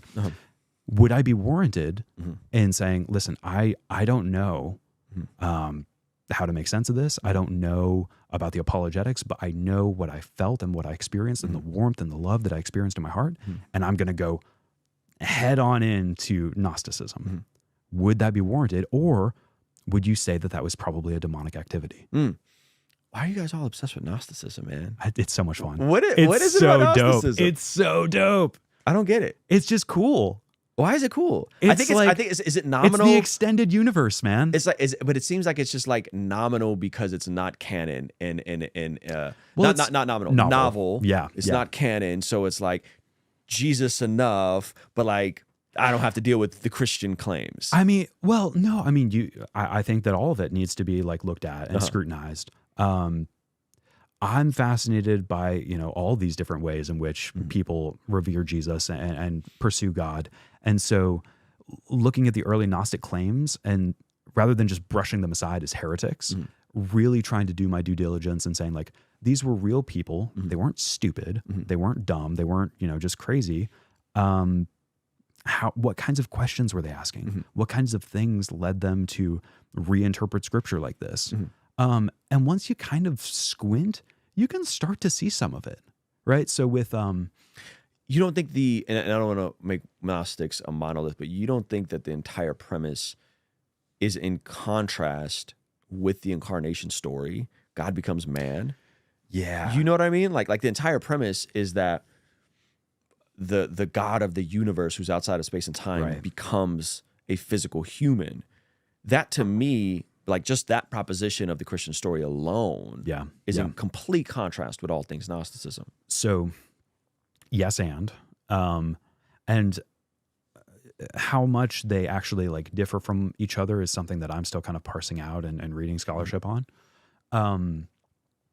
But as far as just how beautiful it is, I can say yes, that the Athanasian formula of God became man so that man might become God. That is exceptionally beautiful. I wrote 2 songs back to back on my first album about this. God of Apathy is kind of like a hit piece against Docetism, the idea that Jesus didn't have a physical body. And then God of Empathy is the response to it, which is just a celebration of the physical incarnation of Christ. So I think that that's a beautiful, beautiful narrative. And not even that. Let's take it a layer deeper.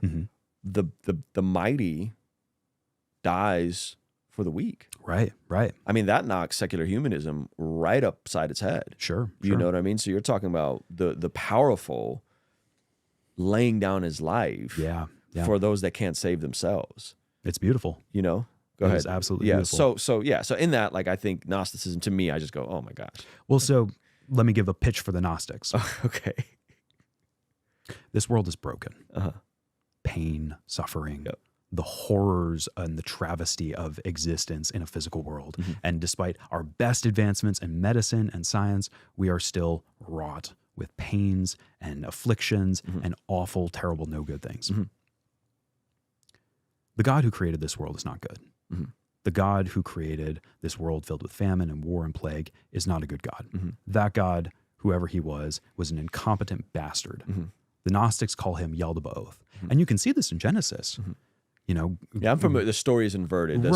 Satan, the snake, is actually the God, and the God, the creator is the bad God. I get it. But look at Genesis. It's not totally preposterous. And the knowledge of good and evil was really a good thing, right? And the snake is really God. Well, but God is up there, and he says, "Adam, where are you?" Is he playing dumb? He's supposed to be omniscient. He knows where Adam is. That's me saying, Levi, what are you doing? Right. I know what he's doing. Well, so that's Levi, why are you on a device right now? What are you doing, Levi? I know what he's doing. I know exactly what he's doing. Get out the Dude Perfect app, bro. Sure. So that's one angle. The Gnostic angle would be to say, that doesn't sound like an omniscient God. You fast forward to the flood. Really? This was your fault. You screwed it all up, and now you're gonna throw a hissy fit and flood your own planet? That doesn't sound like a good God. And then you fast forward to the New Testament. Jesus says to the Jews, "You're of your father, the devil." right? Mm-hmm. So it's not this crazy thing. And imagining that Jesus came not to, die for our sins, but to teach us the truth so that we might become enlightened and realize that the true spark of divinity that was always in us, we want that to be illuminated. Mm-hmm. We want that coal, that ember to be, have fresh wind blown upon it so that we can become everything that God intended for us. Mm-hmm. And then what? And then we, swim back to God, who is the great soup of being. And then what? And then we rejoice in perpetuity forever and ever. Okay. Which is kind of the same thing in Orthodox Christianity. I don't want to speak on behalf of Orthodox Christianity. Well, I little o Orthodox Christianity. Oh, okay. Yeah, I mean, what's the teleology with usher in the kingdom of God here on earth? Do good, love your neighbor, pick up the plight of the poor, like suffer for those who are incapable of having a voice. Like the entire story is totally different. There's 100%. A material reality that we get to impact with the good news of Jesus. That is, I mean, we're on mission to usher in God's kingdom here and now. Sure. And bring in goodness and beauty and virtue. I don't see that in the Gnostics at all. Well, so it's all about enlightenment and knowledge. That, I mean, cool, bro. Well, you know facts about stuff. Sweet. You become Zen. Everything is good. You can meditate. Cool story. Are you loving your neighbor? Are you laying down your life for people? Are you sacrificing? Well, they're divine. Who's divine? In the Gnostic worldview, I mean, you would say that everyone around you, they are a spark of the perfect divine, flame. They have the embers of divinity within them. Yeah. How could you not love your neighbor? If you saw that within them. But what I'm getting at is I think that, at a basic level. Hold on, do you see my point though? Yes. You see that in your pitch for Gnosticism, there was never a go outside and do good for people. Lay down your life, take your time, talent, and treasure, be a blessing for people. I think that they would probably have that in there. Yeah, but that's not intrinsic to the teaching. The teaching is core valuation, spirit bad, material physical world. Spirit good, material physical world bad. Yeah, so you minister to their spirits, and if you have to work with their bodies in the meantime, so be it. I feel like you're adding on the if you have to. Like my issue with Gnosticism is it's crept into the church, especially in certain charismatic circles, where there's this like need for a new word and a new secret knowledge, and it's like, bro, but are we living like Jesus? Are we living in loving neighbor, loving enemy like Jesus? And I think that's the part where, I don't care if you go to another conference and get another new word. Did you do anything with the word? Yeah. That would be my, if I'm looking at Gnosticism, and I see it in many charismatic circles. Or even academic circles. Like I just need to know more theology. I just need to know. And I go, yeah, bro, you're becoming spiritually obese. You know a lot and you've consumed a lot, but are you working it out and doing anything for other people? Sure. That would be my gripe with Gnosticism in general. That's fair. That's fair. Yeah. My hunch is that they would, they could point the finger right back and say the exact same thing. Also, I do have to touch on this. My hunch with, these hyper-charismatics feeling the need for a new word and a new revelation. That's probably nothing to do with Gnosticism and a lot for being Christian pick-me girls. I need to be quirky and different and not like other denominations. Thank you for saying that. Listen, I'm not saying Gnosticism is in like, they're studying the Gospel of Thomas and therefore I'm saying that the theology has roots in Gnosticism. I see. But I would say the temperament to slide into needing to know more, sure. to me is a byproduct of the pride of life. Like you need more instead of doing more with less. Sure. Like I don't need any more information. I need to do good with the information I already have. Yeah. And I think there's a difference between information and tacit knowledge. Well, you know what I mean? So one, I like that theology a lot. I hope that I've got a friend who he's an atheist Bible scholar. Awesome dude. And he is trying to actively antagonize Christians into being better Christians because he will, like, oh, you tithe? Well, I give even more than 10% of my money to charity. Oh, you help the poor and the needy? Well, I do it even more. Come on, guys, let's pick up the pace. And it's really admirable, the way that he's doing this. Where was I going with that? No, I think you're tying it into the idea that Christians So can I be think more that Christian. I think that within, little, you don't even want to call it Orthodox theology. I think within Protestant theology, there is this sort of, you could maybe call it Christian nihilism, where it's like, well, our end goal is to get you saved. If we can spend $30 on a $30,000 on a crusade to get you saved, that is more valuable than spending $30,000 on bread for a tribe. So I rail against it. So I say I think a lot of people. This is my little shtick. And I'm glad that you do. Yeah, I say there's a lot of people that are concerned with Christian nationalism. I think the bigger threat is Christian nihilism. I think it's this idea that, hey, we just need to go and like get your hell insurance. The world's burning.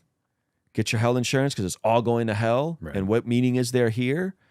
And like prepare. And I go, nah, fam. Like you need to be the hands and feet of Jesus here and now. And that looks like personal stewardship, responsibility fleshed out for the love, for the sake of neighbor. First and foremost, your household, your family, then your extended family, and then the nations, essentially.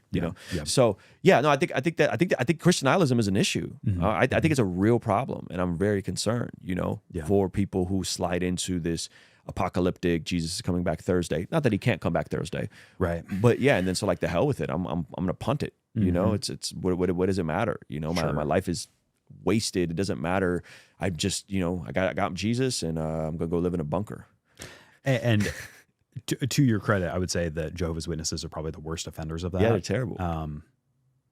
There's Christians like that though. Especially, okay. I had this question for you. I didn't write down any of these questions. What do you think about the idea of being on fire for the Lord? Right? No, let me finish. And being on fire for the Lord is possibly just a Dunning-Kruger effect. Oh, 100%. Yeah. I mean, almost certainly that's, what's going on. Okay. And I mean, I knew that because you don't know everything you don't know. And so you think you know more than you do know with the Dunning-Kruger effect. Yeah. Right. I do think that there's maybe God does give us some of that, like that initial spark. Right. But I always tell people go slow. Yeah. Go slow. No, definitely treat it as a long game. Yeah. Anyway, I just thought of that idea because. Yeah. I mean, I think that even when I was a young zealot, I kind of was smart enough to kind of be able to see the writing on the wall and know like, hey, it is a thing that people get burnt out. It is a thing that, you need to pace yourself. Right. I remember this so vividly when I was in high school as a chaplain. I was talking to I think he was like the tech help guy at my school. And he was like, yeah, I'm just trying to, I'm really inspired by you, Jared, and the sermons you've been given lately. And honestly, I used to be an on fire, passionate Christian. I'm just trying to get that fire back. And I was like, I'm sure that he's not the only one. So, and then I'll take this back to something my dad said. I hope they don't mind me sharing this. My dad and I were talking about marriage. And my dad loves the shit out of my mom. He's so good to her. And was asking him, like, yeah, what's the secret? And he was like, well, or maybe I asked him, like, yeah, how do you continue to love her as she gets older? And he said something like, well, when your mom was young, she was a rose, right? And now we're older. It's not the same passionate flings and all of that. But your mom's she's not a flower anymore. She's a tree. Oh, that's beautiful. And I think that there's something profound to that. Yeah. So, I look at young, zealous Christians, and I understand when other atheists are, pissed at them for being knuckleheads and morons. I shouldn't say morons, but they're wet behind the ears and they're excited. So I get that. My hope for believing Christians, assuming that they have a relatively healthy permutation of Christianity under the belt, is that you would grow up to be a wise, gentle sage within the love of Christ. That's good. That's good. So your you kept using the word zealot. Yeah. Right. Do you see any correlations with being a zealot at some point, and that being perhaps the recipe or some of the contribution to the deconversion? Again, I'm not trying to minimize it, but if we're trying to extract value from people, and I feel like we're getting to this place of being on fire could be the Dunning-Kruger effect.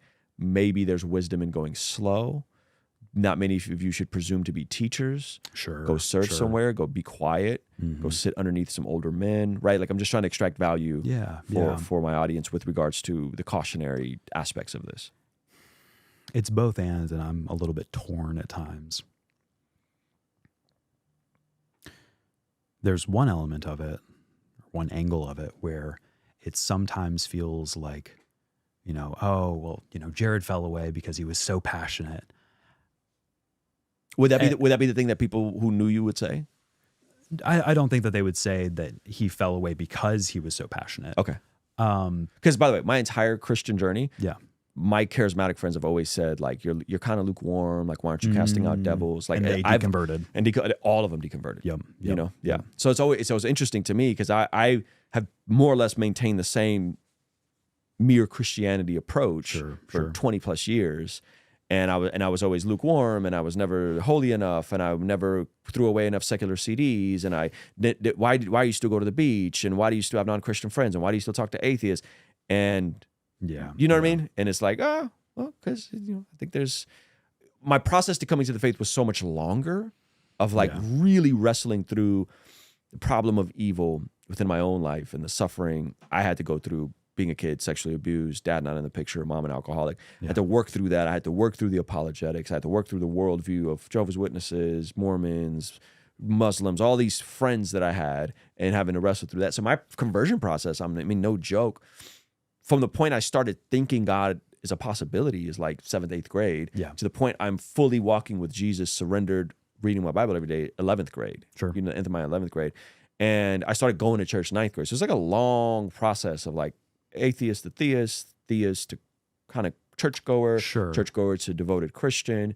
And then even as a devoted Christian, it just wasn't this like, I was not the guy that's like, I couldn't stop talking about Jesus. Yeah. But I wasn't the guy who people thought like, oh bro, this is a lot. You're a zealot. Right, you know what I mean? So would you say there's any through line there in terms of your journey? Sorry to infuse so much of my story into that, but I'm just giving you context. You're totally fine. Yeah. It's tricky, right? Talking about psychologically, probably what happens on average is something like that. I mean, people get burnt out. When a religion demands so much from people, after time, it takes a toll on people. And it isn't necessarily that it makes them say like, and then I just realized somewhere along the way that all this was just BS. Instead, I think it's like, this is demanding so much from me. I'm going to recheck my math and make sure that this is true, because otherwise I need to take a step away. So there's that. Okay. Can I just speak into that real quick? Sure. So my yoke is easy and my burden is light. Right. I've never felt like my faith requires a lot of me. Yeah. I feel like Jesus gave me a new heart, and the least I could do is try and live out the new desires he gave me. Yeah. To not look at porn, to love my neighbor, you know what I mean? To the things I hated, I now love. The things I love now I hated. To have boundaries with my church. Sure. To not go on a 2-week mission trip when I have missions in my neighborhood, when I have friends 100%. That need to be evangelized, right, and loved on. So as again, I'm trying to extract practical value. Could we say that boundaries and not letting your faith become a burden, not letting your faith become something that weighs you down, but lifts you up? For sure. And I don't want to say that like my faith was only a burden. I mean, Jesus was the reason I woke up in the morning. He was my everything. Waking up at 5 a.m. wasn't me, flagellating myself. It was like, hey, this is an hour to meditate on the grace that was bought for me through the cross. That was really special. Yeah. So go ahead. So the flip side to all of that. The flip side to all of that, I would say, is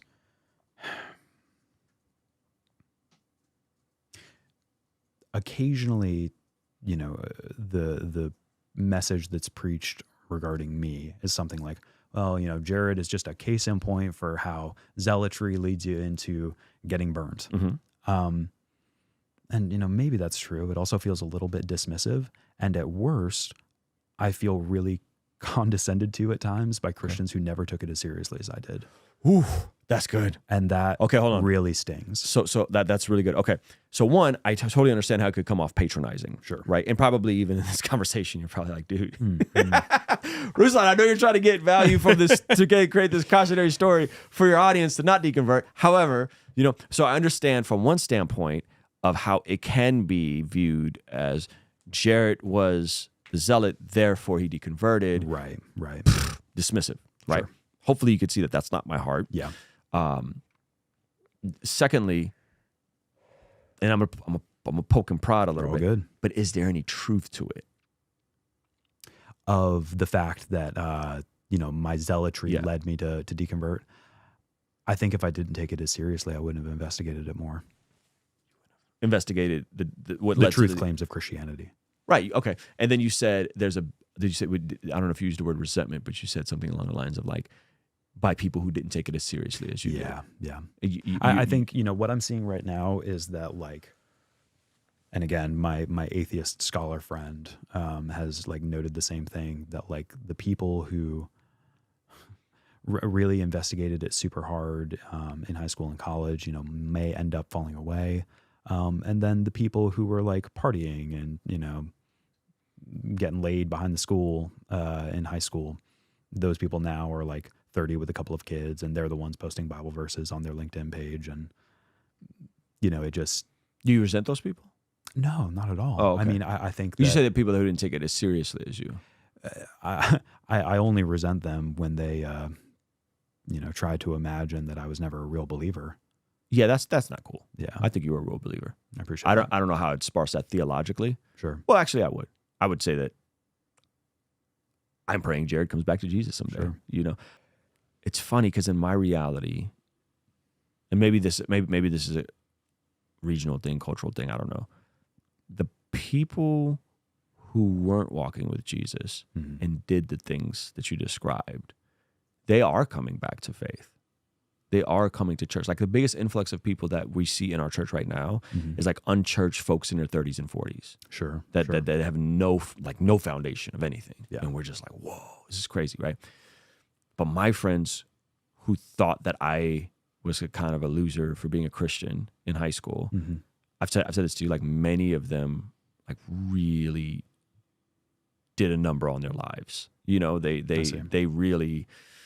they're not 30 with kids and now they're going to church. Like they're 30 with kids with 5 different women and some prison time under their belt and no useful skills and no trajectory for their life and and they're hanging on by a thread, just trying to make sense of it. And now they're coming to faith.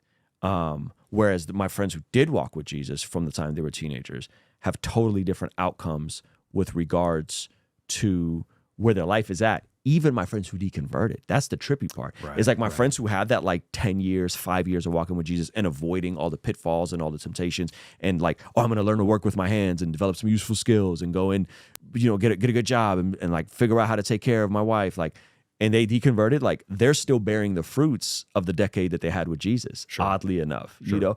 And so, and I go, bro, like if had you not walked with Jesus, like look at this person and this person and this person, and this person's in jail and this person just got out of jail and this person has a bunch of kids by different women, this person's struggling, this person doesn't have a job, right? So it's like our realities are so different between the people that like didn't take Jesus seriously.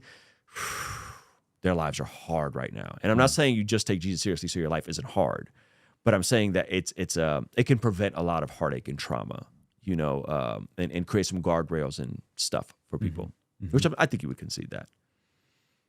Hesitantly. I think so. Yeah. So, okay. So do you feel like I didn't take my faith as seriously as you took your faith? Because I wasn't out here trying to cast out demons and doing all the Avengers things and waiting for my superpowers. And you know what I mean? This is a joke that me and my atheist friends were always talking about. It's like, I never got superpowers, you know?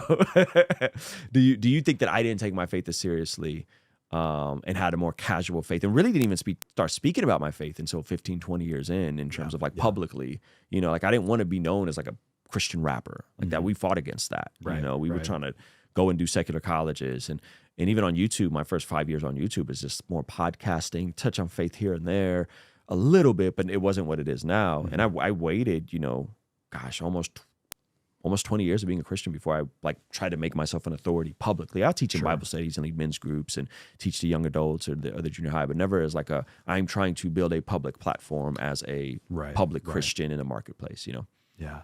I mean, I definitely don't want to turn it into like a contest, right? Of, who was the bigger zealot in high school. Sure. But if I were in high school, I probably would have said, yeah. You probably would have been the lukewarm Christian that I was like really praying for and like, hey man, I see you're going to youth group, but like you still listen to secular music, bro. Why are you listening to Nas and Jay-Z? Like you should probably tone that down a little bit. Yeah. That's by the way, that's still a strong critique amongst who I am in the public Christian YouTube space. They don't hate you for hanging out, or they dislike you for hanging out with secular artists and you being here right now. Really? Oh yeah. Me? They hate this. Look at me, I'm adorable. You're awesome. No, they would hate this. They would feel like I'm platforming you and I'm giving like all of that. Yeah. Or the fact that I would have a non-Christian on the podcast, or the fact that I would extract value from a non-Christian, like Jay-Z had this philosophical line in No Church in the Wild, and I think it's interesting, and let's unpack that. So those people still exist, and they think that I'm lukewarm, and they think that I'm too worldly, and all that kind of stuff. So the critique about me has always been the same. It's like, I mean, with stuff like that, I would hope that even zealous Christians can,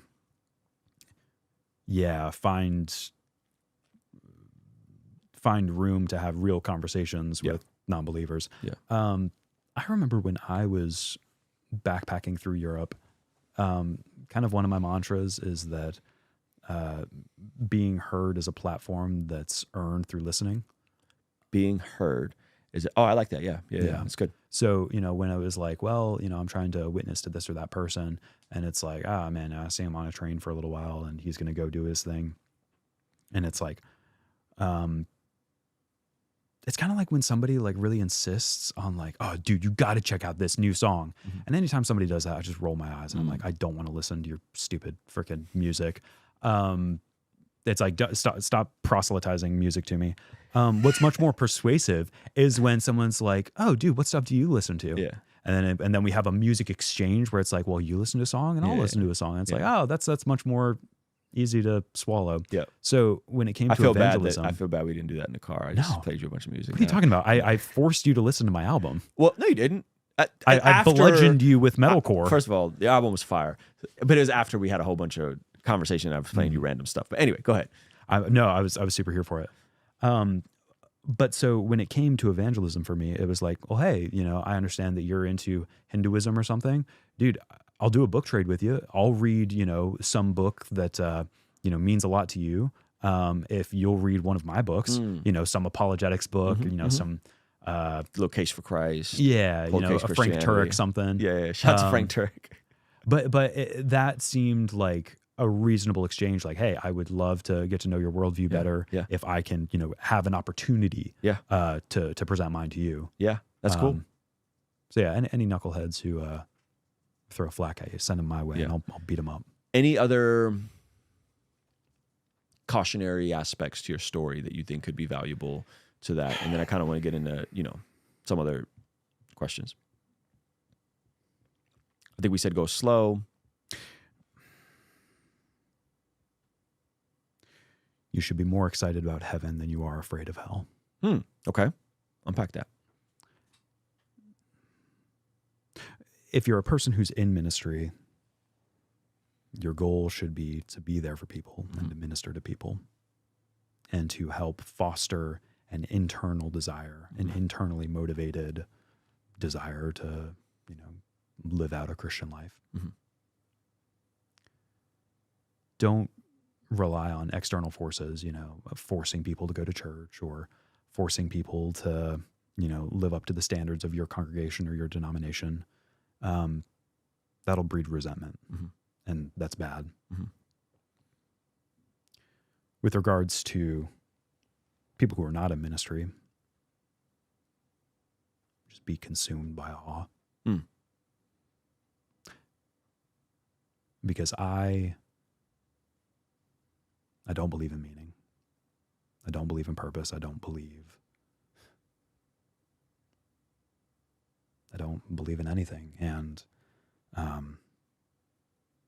I think the part of religion that I miss the most is the transcendence of it.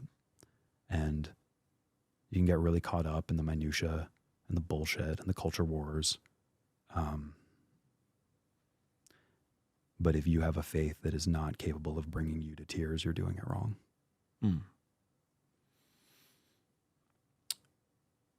That's interesting. Unpack the transcendence aspect of it. What do you mean by that? Like the awe of it? Man, I'll have to invite my Gnostic friends back. No. This is where we're gonna put oceans underneath you, and we're gonna clip it up, and it's gonna go viral. And then your worst nightmare is gonna come true. You're gonna be the atheist used for Christian. Oh, God. I don't want to be that poster child. Okay. Okay. So tell me. Thank you for sharing that, by the way, because I think you're super spot on, and I feel like much of what you're saying is what I've been saying to the Christian community, especially the charismatic types or the super reform types for a very long time. Yeah. And I don't feel as crazy for saying some of this stuff, you know? So I feel like you're echoing and hopefully giving perspective to that. And I think it's super valuable. So like you said something, you said you don't believe in meaning, like the nihilism thing, right? Yeah. I really want to kind of tease that out a bit, but do you believe in anything beyond this realm? No. Like you're strictly a materialist? I would say that I'm open to not being a materialist. I'm open to something else. Okay. But I think it would be literally impossible to know with any degree of certainty. Yeah. But no, I think... You notice how the word certainty keeps coming up in this conversation? Yeah, it does. What is that? I only hear like deconverted people and skeptics use the word certainty. I don't hear Christians use the word certainty, or at least the conversations I have with Christians. Yeah, I don't know, because probably there isn't a whole lot of things in my realm where I have to use faith. I mean, unless you're getting really pedantic with like, well, do I have faith that this microphone is turned on right now? Hey, Chris, is this microphone turned on right now? Cool, we're good. I have faith that my chair is holding me up and blah, blah, blah. But those are just things that like I don't really think about or talk about. When you talk about what happens when you die, you know, what is the end of all things going to be? Well, now you're in really speculative territory. And if you're going to say that, you know, if you don't preach the gospel, people are going to go to hell, you would hope to have a little bit of confidence about it. Maybe not certainty. Certainty is probably the wrong word to use, but a level of confidence that would propel you to do that action. Okay. Right. So that's fair. So a level of confidence, certainty to do the action of preaching the gospel. Sure. Got it. Okay. So then with regards to a realm beyond this realm, something beyond the material. Yeah. You kind of said, it's kind of lame to say, you know, you go through life, you trust and have faith in all these institutions. You trust that like the water, the bottled water you're getting isn't contaminated. We don't know. We're not empirically proving these things. Sure. You think that that's a lame argument. You think that that's a kind of a red herring in terms of like, because this is a lot of like my Eastern Orthodox friends that go like, but Jared, you're requiring something that you don't require in any area of your life. Sure. And how is that fair? So you're absolutely right. And that would probably be my biggest critique to other atheists, is that they don't really realize, you know, how much faith that they take in average everyday activities. Because you're right, you know, I'm taking a leap of faith by believing that this water is not poisoned. It's a question of, you know, how warranted is that leap of faith. And I would say that, you know, the claims of Christianity are not sufficiently warranted to, you know, change my lifestyle in that way. Okay. As of where you are right now, in the past they have been, but right now. Right. So in terms of the way you speak about Christianity, you also talk about the beauty of the story and how you love the beauty of Jesus. Yeah. Right. And even you still talk about it in a very like a fond, nostalgic aspect, right? Would you concede that Christianity has been a net positive for good in society? I don't know how to gauge that. Okay. Like if I pointed you to a Tom Holland's book called Dominion, would you generally agree with the premises in those books? I haven't read it. Okay. I could concede that, some of the teachings of Jesus definitely, moved the needle forward with regards to humanitarian stuff. Mm-hmm. There's a lot of things within, evangelicalism that I can point to that are a net positive and a net negative from my vantage point. Mm-hmm. But I don't know what that does to the conversation. Well, I think that it could be the case that the true thing is really, really bad for your psyche. The true thing is really bad. Oh, I see what you're saying. So because you think that nihilism and atheism is true, and that may not be great for you. Right. Yeah. As a worldview. Sure. Okay. Well, I'm glad you're willing to concede that. Yeah. I'm not an advocate for nihilism. Yeah, I'm not a evangelist for nihilism. Yeah. Why would anyone be in? What kind of a bastard do you have to be to, want to rob people of hope like that? Yeah. So I've heard you talk about Jesus and the Christian story. Also, I'm so sorry. Can I interject really quick? Sure. I feel like I have to give a disclaimer because the atheist community is going to skin me alive if I don't at least say that nihilism is not the only permutation of atheism. Mm-hmm. If somebody wants to be a Platonist or have some other philosophy to account for objective meaning in an atheistic worldview, be my guest. Mm-hmm. That's not how I see things, but I don't want to make it sound like I'm the spokesperson for atheism by any means. Yes, fair enough. You talk about the Christian story being beautiful, right? I feel like I've seen you cry in terms of your appreciation for the gospel message, and that was very compelling. Yet you don't believe it's true, and what you do believe is true about Jesus. And I don't want to put words in your mouth, so I'm going to try to be very precise. Sure. Is that he was a cult leader. I've said that. And you study cults. Yeah. And you see the harm of cults, right? Mm-hmm. I'm assuming you'd probably also say he's a failed apocalyptic prophet. Bart Ehrman. I always hear him say that. So then how do you reconcile something that is so beautiful to you and can bring you to tears, while at the same time seeing that it does good in the world? How good, how much bad is backed in with the good? We could talk about that if you want. But yet say that was all started by a cult leader, and yet you're doing great work on exposing cults. I appreciate that. You know what I mean? Like, it seems like something that is founded by a cult leader whose body was just kind of thrown into this mass pit grave, and these disciples all just kind of made it up or had a mass hallucination attempt. That's Alex O'Connor's explanation of it, because you got to, the mystery of why they were so convinced that he rose. Mass hallucination attempt. His body's like, doesn't that seem a bit incongruent, right? Something so beautiful that gives people meaning and hope, that seems to have a transcendent, transformative effect. Something that brings you to tears when you talk about it. Yeah. And you almost miss it. Yet all of that was built on a house of cards by a cult leader. I don't think so at all. I think that you it's don't think those congruent. Really? Yeah. Okay. I would say that Joseph Smith was a false prophet and a failed prophet, but if I squint hard enough, I can see how the story of Mormonism that Joseph Smith introduced to people, despite the dozens of celestial wives that he had and the lives that he ruined, I could see how the story of Joseph Smith somehow brings people to tears.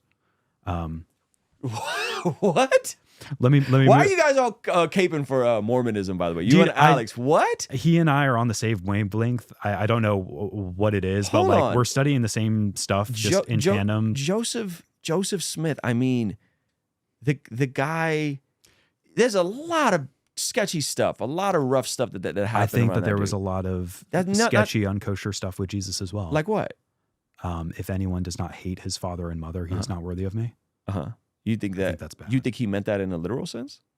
It was probably hyperbole. Okay. But so using a hyperbole device, right, to say that your devotion to God, ultimately, because he is God, and he says that in John. Well, right? Assuming he was God, I think it's totally fine. Yes. Oh, okay. So if he's God, then it's totally in context. Oh, 100%. So that's not bad. Yeah. Joseph Smith was not God. Well, I don't think Jesus was God. Okay, you don't think Jesus was God, but we're starting. But Mormons think that Joseph Smith is a prophet. So I mean, yeah, but a prophet. So like the prophet thing is interesting because there's all these asterisks next to the prophet claims, sure. Right? And then even the other books that are in their Book of Mormon and the tablets, but then the other documents that he found. There's so many red flags with the Joseph Smith or a Muhammad. You know, Aisha is like the biggest thing to me, which you'd be like, yeah, he's a great prophet, he's a good blah blah blah blah blah. And it's like, 9-year-old wife, make that make sense for me.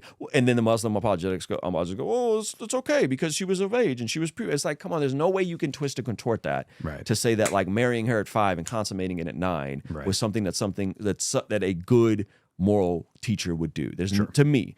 Now, Joseph Smith also had some very problematic things. You know what I mean? And so like, I don't think it's a beautiful story at all. I love Mormons. Like I think Mormons are sweet people. Yeah. And I think they get some pragmatic things right.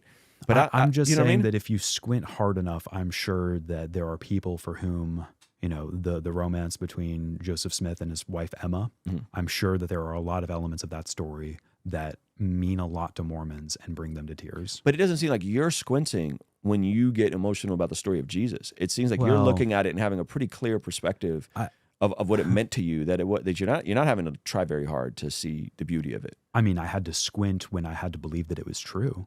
But I don't have to squint to see the beauty in it. You had to squint? Did you? Yeah. Interesting. That's why I deconverted. Okay. So when you say you had to squint to believe it was true, this is early on when you kind of are wrestling with doubt, or this is towards the end when you had to squint to believe it was true? I mean, all throughout. I mean, you know, in order to make the apologetics make sense, I think it's much less of a question of having one, you know, home run hitting argument. Sure. And it's a question of probability. Piecing it together. Right. Yeah, fine-tuning of the universe, to the resurrection, to the scriptures. And I think that, you know, Christians are not stupid. I think that there is, you know, a valid reason to be a Christian. And there's, you know, valid reason to be an apologist. I think that overall, as a whole, it works when you squint. You know, maybe this is an argument for the validity of the resurrection if you assume an early date for Mark, and if you assume that the Isaiah scroll is perfectly intact, and if you assume that Genesis, you know, was originally by Moses. You know, if you squint hard enough, it all comes together. Okay. And you know, if you squint, you can see how well the Bible is the Word of God because Jesus was the true Word of God, and then he initiated apostolic succession. You ignore these books, which are later. If you squint, it looks like a coherent worldview. And I got tired of squinting. Okay, fair enough. I watched Matt Delahanty debate Glenn yesterday. And who's Glenn? Glenn, I told you his last name. I always butcher his last name. Glenn, oh, here it is. Oh, gosh. Glenn Scrivener. Glenn Scrivener. Remember I told you he wrote the Dominion version of... I see. Yeah, Glenn Scrivener. Great debate. And... man, I was like, I watched that and I was like, really, I'm sitting down with Jared. I want to really, I really want to understand secular humanism. Yeah. I really want to understand nihilism. And bro, I think it requires way more squinting than to, what is intrinsically someone's deposited into this world. Remove the Bible. Was I created? Or that I have to create these arguments for this level of chemistry and biology where these elements kind of started sparking and creating, like on an intrinsic level, creator, no creator, designer, no designer. I think like on a very intrinsic level, people go creator, designer. I'm here for the purpose.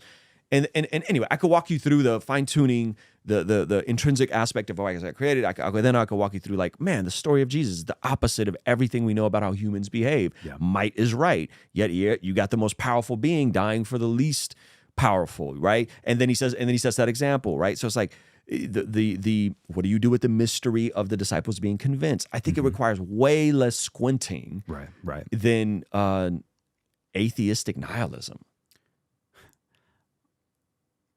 I would say that nihilism is one of the simplest philosophies and ideologies. It is so stupid simple. It's just really, really difficult emotionally. I could tell. Yeah. I could tell. So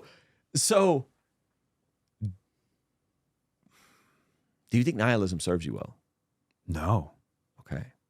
No, but I try not to base my worldview on what is emotionally advantageous. I try to base it on what's true. Okay. So do you think nihilism is harmful? For some people, right? Case in point would be the Columbine killers. Mm-hmm.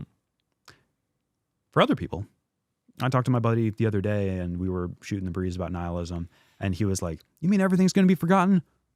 Thank God, man. Because woof, my middle school days, so glad that that's just going to be someday totally forgotten out of everyone's mind. There's going to be a final rest. That to him is really appealing. The final rest would be appealing. Yeah. Huh. I mean, interesting. I've talked to some people who, have just said straight up like, oh, what about heaven? I asked them like, what about heaven? What about an eternal resurrection? What about living on earth, with Christ in perpetuity? And they're like, I don't want to live forever. Why would I want that? I think living forever in a new heaven, new earth, new body. That's Jesus, what I'm saying. That sounds fire. I think it sounds great. Yeah. For these people, they say, I don't want that. I just want to be able to turn it off someday. I want to be able to shut off the TV and have some peace and quiet. Put an end to the story. Put a stamp on it. Okay. So I think for some people, it's totally fine. Okay. I think for other people, I think it's not great. Generally. If the world was all nihilist. I wouldn't want that. Why? Because then you're talking about statistics, right? And statistically, 1% of people are going to be psychopathic. Mm-hmm. Yeah, and I don't know that. Again, David Wood would be a wild boy if he was an maybe atheist he nihilist. Would be, and maybe he wouldn't. Well, be. he was as an atheist. He beat his father's head in and went to prison. Woof. As an atheist nihilist. So the psychopath, to your point, like the psychopath with sure. Okay, so it doesn't sound like it serves you well. It doesn't sound like it adds good. It may work for some people. Yeah. Yet you believe it's true. I also want to make sure that we're not doing a false dichotomy of like, oh, well, would you rather be a Christian or a nihilist? That's not what I'm arguing. So I mean, I just want to make sure that the audience doesn't misunderstand that. Sure. Would you rather be a Christian? It sounds like you would. It sounds like if you have to suspend belief in both claims, and we're not talking about what you believe is true, but how would you prefer to live? Is it fair to say you would probably? I would prefer to live honestly. Okay, but it would remove you being convinced with certainty that nihilism is true, because it sounds like that you would use similar language. If it wasn't a question of convinced and certainty, and it was a question of both of these frameworks require an equal amount of faith, from my vantage point. Just suspend that you think I'm totally wrong and it's all you're 100% right, I'm 100% wrong. Just suspend that. Sure. Would you want to be a nihilist or a Christian?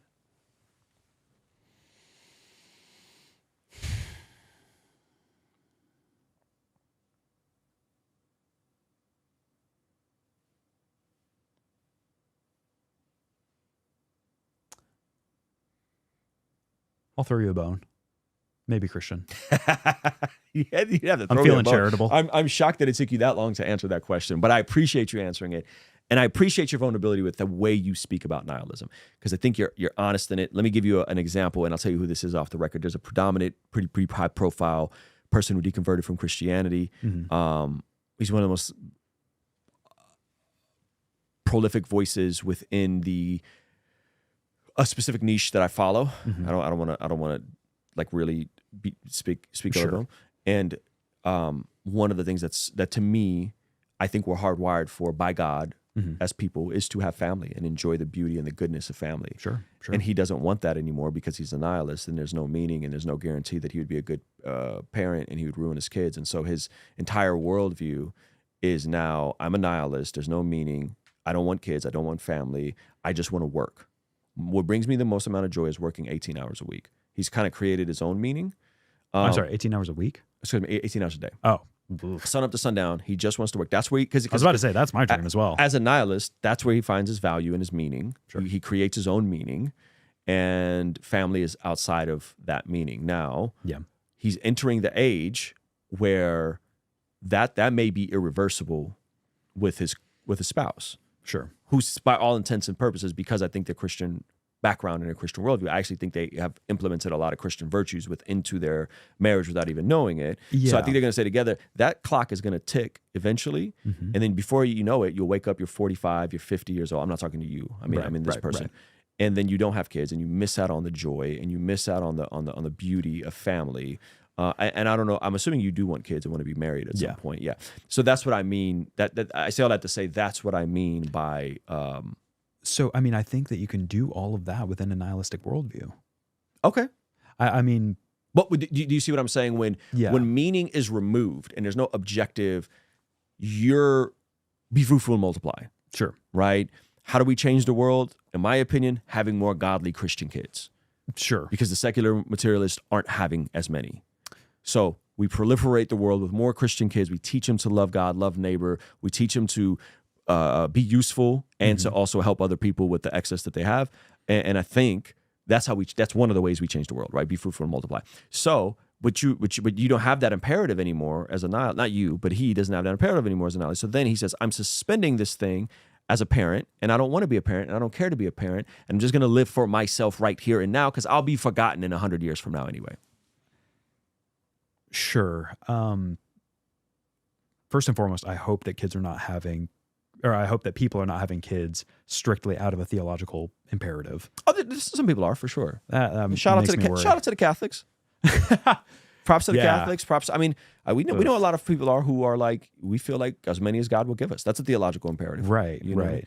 I don't. By the way, that's not my imperative. Sure. You know, I got 2, and I feel like this is great for us, and we can help other kids. Sure. I mean, sorry, I didn't mean to derail you. No, you're fine. I always feel like you start, and then I like say something, and then you're trying to find your place. So forgive me. You are the comment forgiven. is coming. Forgiven. Grace and mercy. Stop cutting off Jared Ruslan. That's coming. Go ahead. You're good, man.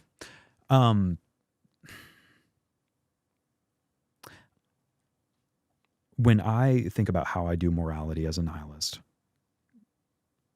it's sort of like being suspended in midair. Okay. I've decided to live my life in such a way that it would bring about the society that I want to live in 50 years from now. Okay. I don't believe that moral actions have eternal, unending consequences. I think that they have temporary, real consequences. If you want to bastardize your children and, become a workaholic and become estranged from your wife, I think you can do that. I don't think God's going to smite you, but I don't think you want to do that. Mm-hmm. If you're really thinking logically and you're thinking about the long-term implications of that, I don't think you want that. Mm-hmm. And I don't think you want to come to a point where you're 70 and you've regretted all of it. Mm-hmm. So I think for the vast majority of people, they don't need the religious add-on to that. Do you think they can come to those conclusions on their own, though? Can they come to those conclusions on their own? I think there's a conscious that we all have that's wired by God. I would say that's eternity is written on the hearts of man. Sure. Right. And I think there's they that had no law were a law unto themselves. Romans 2. So I think there's that. But do you think most people can figure all of this out intrinsically? Or do they need the guardrails of the church and the Bible? Yeah. Community, guardrails of the Bible and community. And I think the majority of people would be fine without it. Really? Yeah. Interesting. Yeah. I think. Because, I think that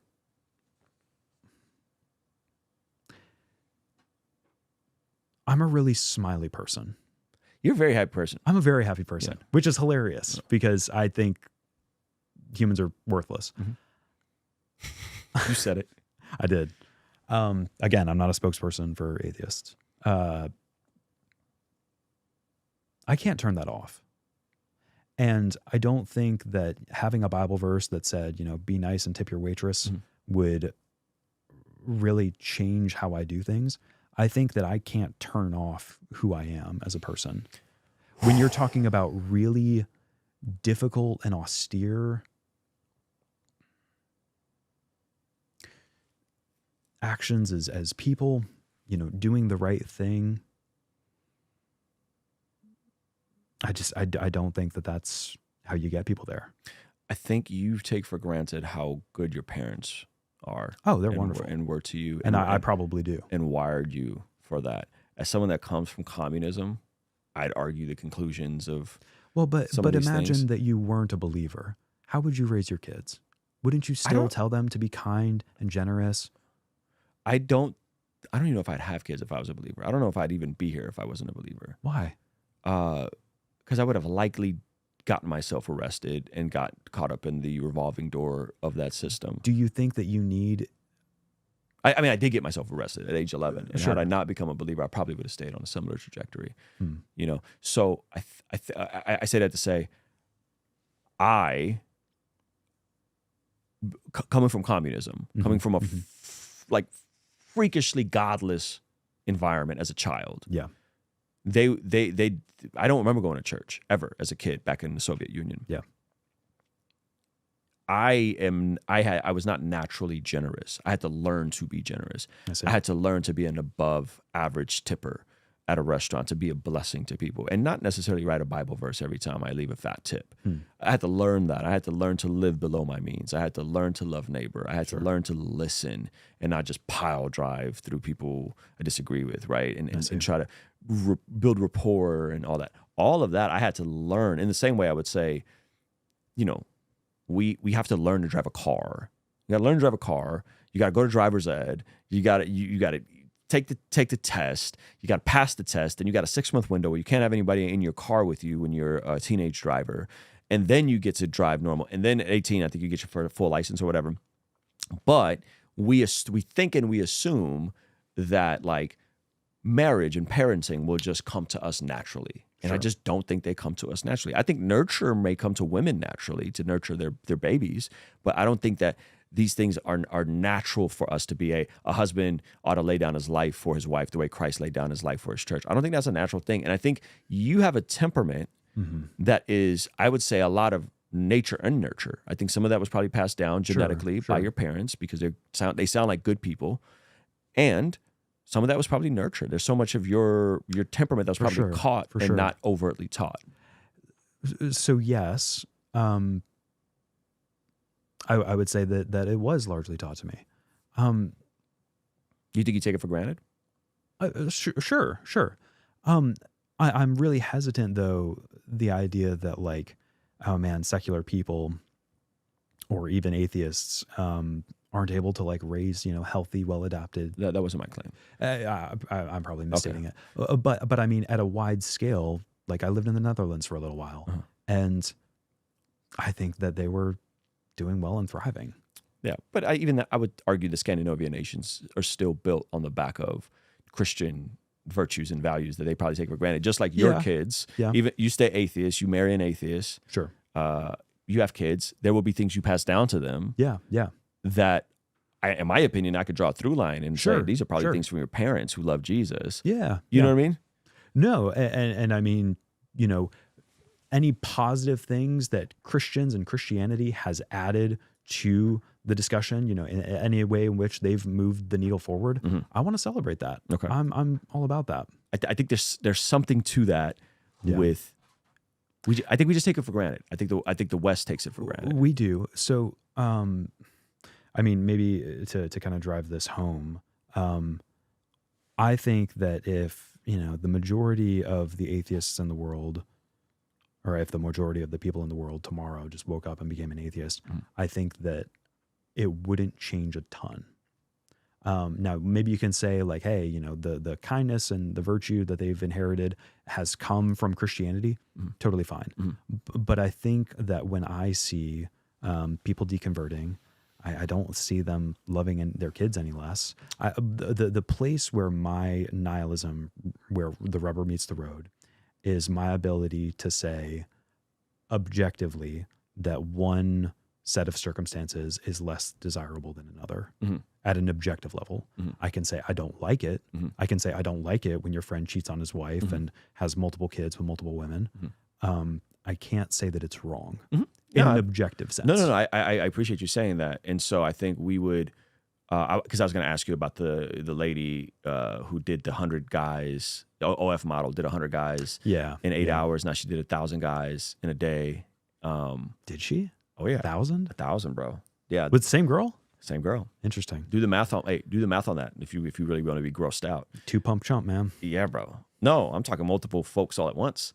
Oh. Yeah. So I'm just saying, that's not objectively wrong to you. That's not objectively subjectively wrong? I can say that, you know, that what people are feeling is a very innate sense of disgust. And I would say that that's an evolutionary byproduct. To me, I haven't seen the videos about her. Certainly haven't seen the porn videos. Yeah. But, yeah, I mean, you know, if she's able to live with the ramifications of that, More power to her, huh? More power to her. Wow. Really? I mean, what else can you say? Like, you know, who is being wronged in that? You know, like herself. She's harming herself. Well, but I mean, she's harming those men. You've got a streak of libertarianism in you, don't you? I mean, you think that people should be able to, you know, smoke weed or drink, right? No, man. I think the more conservative and older I get and the more I have kids, I become less and less libertarian, bro. That's fair. You know? Yeah, I don't know. I think it's not even just a question of, you know, should she be able to do it? It's, yeah, is it objectively wrong, or is it just a thing that we all find detestable because we have these, you know, vestigial mate guarding preferences that kind of manifest in us villainizing female sexuality? Wouldn't we have evolved from that though? And now we're in this new space. Well, we should have, but those neural networks run deep, man. I think that it's about pleasure, you know, dopamine highs, pleasure, enjoy yourself. Who does it harm? It should be, but I think that, you know, we also have all of these vestigial cultural customs around mate guarding, you know, being jealous. I'm not jealous for her. Well, I mean, but you know, if somebody had a fat crush on her and saw her do that, they would be jealous. Would you want your daughter to do that? Probably not. Why? Because I think it wouldn't be good for her. I think it wouldn't make her happy. Why? In the long run. Why? What do you mean? Why? Why would it not be good for her and not make her happy? I think probably, you know, there's a chance that she might regret it later on. Okay. But the scope of and scale of that is still within her lifetime. I'm not saying that girl could never become a Christian and go to heaven. No, for sure. I'm not saying that either. Okay. We got to hit the road soon. 2 more questions. So you said if everyone became an atheist, you don't think the world would get much better or worse? Worse, excuse me. But I've shared this with Alex. You think there's anything to the rise of new atheism and trying to secularize the world in the past 20 years, and now we're at a place with. I'm not saying everything the right does is perfect, and I'm not a Magonite. You know what I mean? But goodness gracious, the stuff on the left, the downward effects of let's make things less religious and make it all about whatever makes you happy. And whatever makes you good, and there's no objective standard. And so can you see the through line of making the world more secular, and then something just rises up, in my opinion, that's worse to that? Because I think that the conclusion that many people are coming to, and I think why there's a resurgence in Christianity, is folks are looking at, hey, what are the alternatives? The alternative seems to be leftism, which we're now finding that the empirical data with kids transitioning is not good for kids transitioning. It's not helpful for them, right? It's bad. I think we could say that almost with certainty now in terms of the studies that are coming out. It's like the conclusions of that seems to be radical leftism, or radical leftism with, yeah, she can sleep with 1,000 dudes, great, good for her, right? Or Islam. Look at Muhammad being the number 1 name in London, right? For babies. Like the new atheism, the fruits of new atheism. Do you see any merit to that? Well, I don't see the thread of the new atheism leading to a rise in Islam, unless you're arguing that like the new atheist cause. Yeah, remove the cathedrals, remove the churches, remove the church. So they caused a decrease in the birth rate, and then a paradigm where like we'll take people in who have zero desire to assimilate to any sort of even secular humanistic Western ideal, and they're gonna have their own little Sharia law courts, which that's a real thing. That's not a rumor. That's a real thing. And rock out. There's a lot there. I don't know how to tie that all together. You think? I'm just asking: is there any merit? So I'm assuming you disagree, but is there any merits to like the through line there? With which part? The very things that Richard Dawkins is afraid to talk about and is uncomfortable with: radical leftism, transition, gender ideology. He's not afraid to talk about that. Well, he doesn't like it. Right. I'm sorry, not afraid to talk about it. He doesn't like it. He's not a fan of it. Hasn't he been ostracized and been called a bigot for some of that same stuff? That and Islam he really is afraid to talk about Islam from what I've gathered, right? Those are the things that have risen since the world has become more secular, since new atheism has gotten a swish. Again, man, my goal is not to be a spokesperson for atheists or, proselytize atheism. My goal is to help religious people do religion well. Well, fair enough. That's a beautiful answer, Jared. Do you want to have kids, get married, family? Yeah, someday. Yeah? Yeah. What if we married a Christian girl? I've thought about it. Would you go to church with your kids? Would you let your kids get baptized? Can I make a really terrible joke? Sure. If I marry a Christian girl and she's dating an atheist, are we only allowed to have missionary? Only missionary. So no, for real. Well, in a hypothetical scenario, you meet a girl. She's like, Jared, like, she's awesome. Yeah. She checks off all the boxes. She's great. She has the virtue ethic you love. She'd be a great mom. She's 5'4", red hair. Fill in the blank. Your list. Did you guys ever make lists when you were? Oh, I'm sure. It probably cringy for dating. As hell. For dating lists? Yeah. Okay, we did. Anyway, she fits the list. Everything you want, but she's a Christian and she's a devoted Christian. And she's like, Jared. What kind of Christian? Jehovah's Witness? No. Oh, I don't think they're Christian. You meet a girl at Rhythm Church, my church. You meet a girl at my church. She's a friend of mine. Yeah. And she's like, yo, I'm gonna not listen to my pastor, and I'm gonna date someone that's not a Christian, and I'm gonna be unequally yoked. But here's the deal: when and if we have kids, they're going to church, dude. And it'd be good if you went to church too. Are you okay with dating someone in that scenario? Would you be okay with dating and potentially marrying someone like that?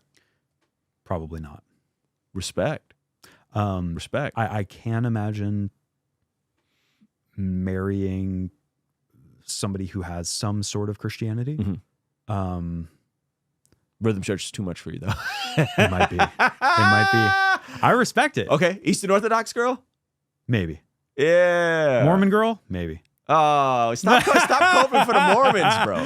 Stop coping for the Mormons. Dude. I know you love the Ortho Bros. I do. I know you love the Ortho Bros. Well, I love all of them, man. I love the passion of the Pentecostals. What is it about Rhythm specifically, or like my stream, that would make you uncomfortable versus an Orthodox girl? I'm curious. Probably not biblical literalism, but I don't know what the weaker term than biblical literalism is, but it's probably something like that. Like we hold scripture too high? Not that you hold scripture too high, but some of the prerogatives would probably be too black and white for my taste. Can you give me an example? I don't think homosexuality is a sin. Oh, okay. Well, yeah. But neither Eastern Orthodox think homosexuality is a sin. They do. Yeah. So why? I'm saying, I'm just trying to figure out why. I think the response to it is probably more moderate in Orthodox circles. I think you'd be surprised. I might be. I think you'd be surprised. Time will tell. Yeah, I'm sure people will yell at me for it. Because I think on the homosexuality question, I think our position, us in Orthodox and Catholics, is almost indistinguishable. There is. And I would say the way we deal with it from a church discipline standpoint is almost indistinguishable. Sure. Yeah. So anyway, thank you for hanging out, man. I got to get you to the airport. That sounds this like has a plan. been great. I think we hit everything. I'm sure we'll do this again sometime. Maybe you'll invite me on your channel. Ooh. That would be crazy. That'd even be though spicy. you don't do podcasts. But I appreciate you, brother. 100% Ruslan. Thank you. Peace. Hey, thank you so much for checking out the video. Please be sure to comment below and subscribe and all that good stuff. And check out this other video that YouTube seems to be recommending just for you.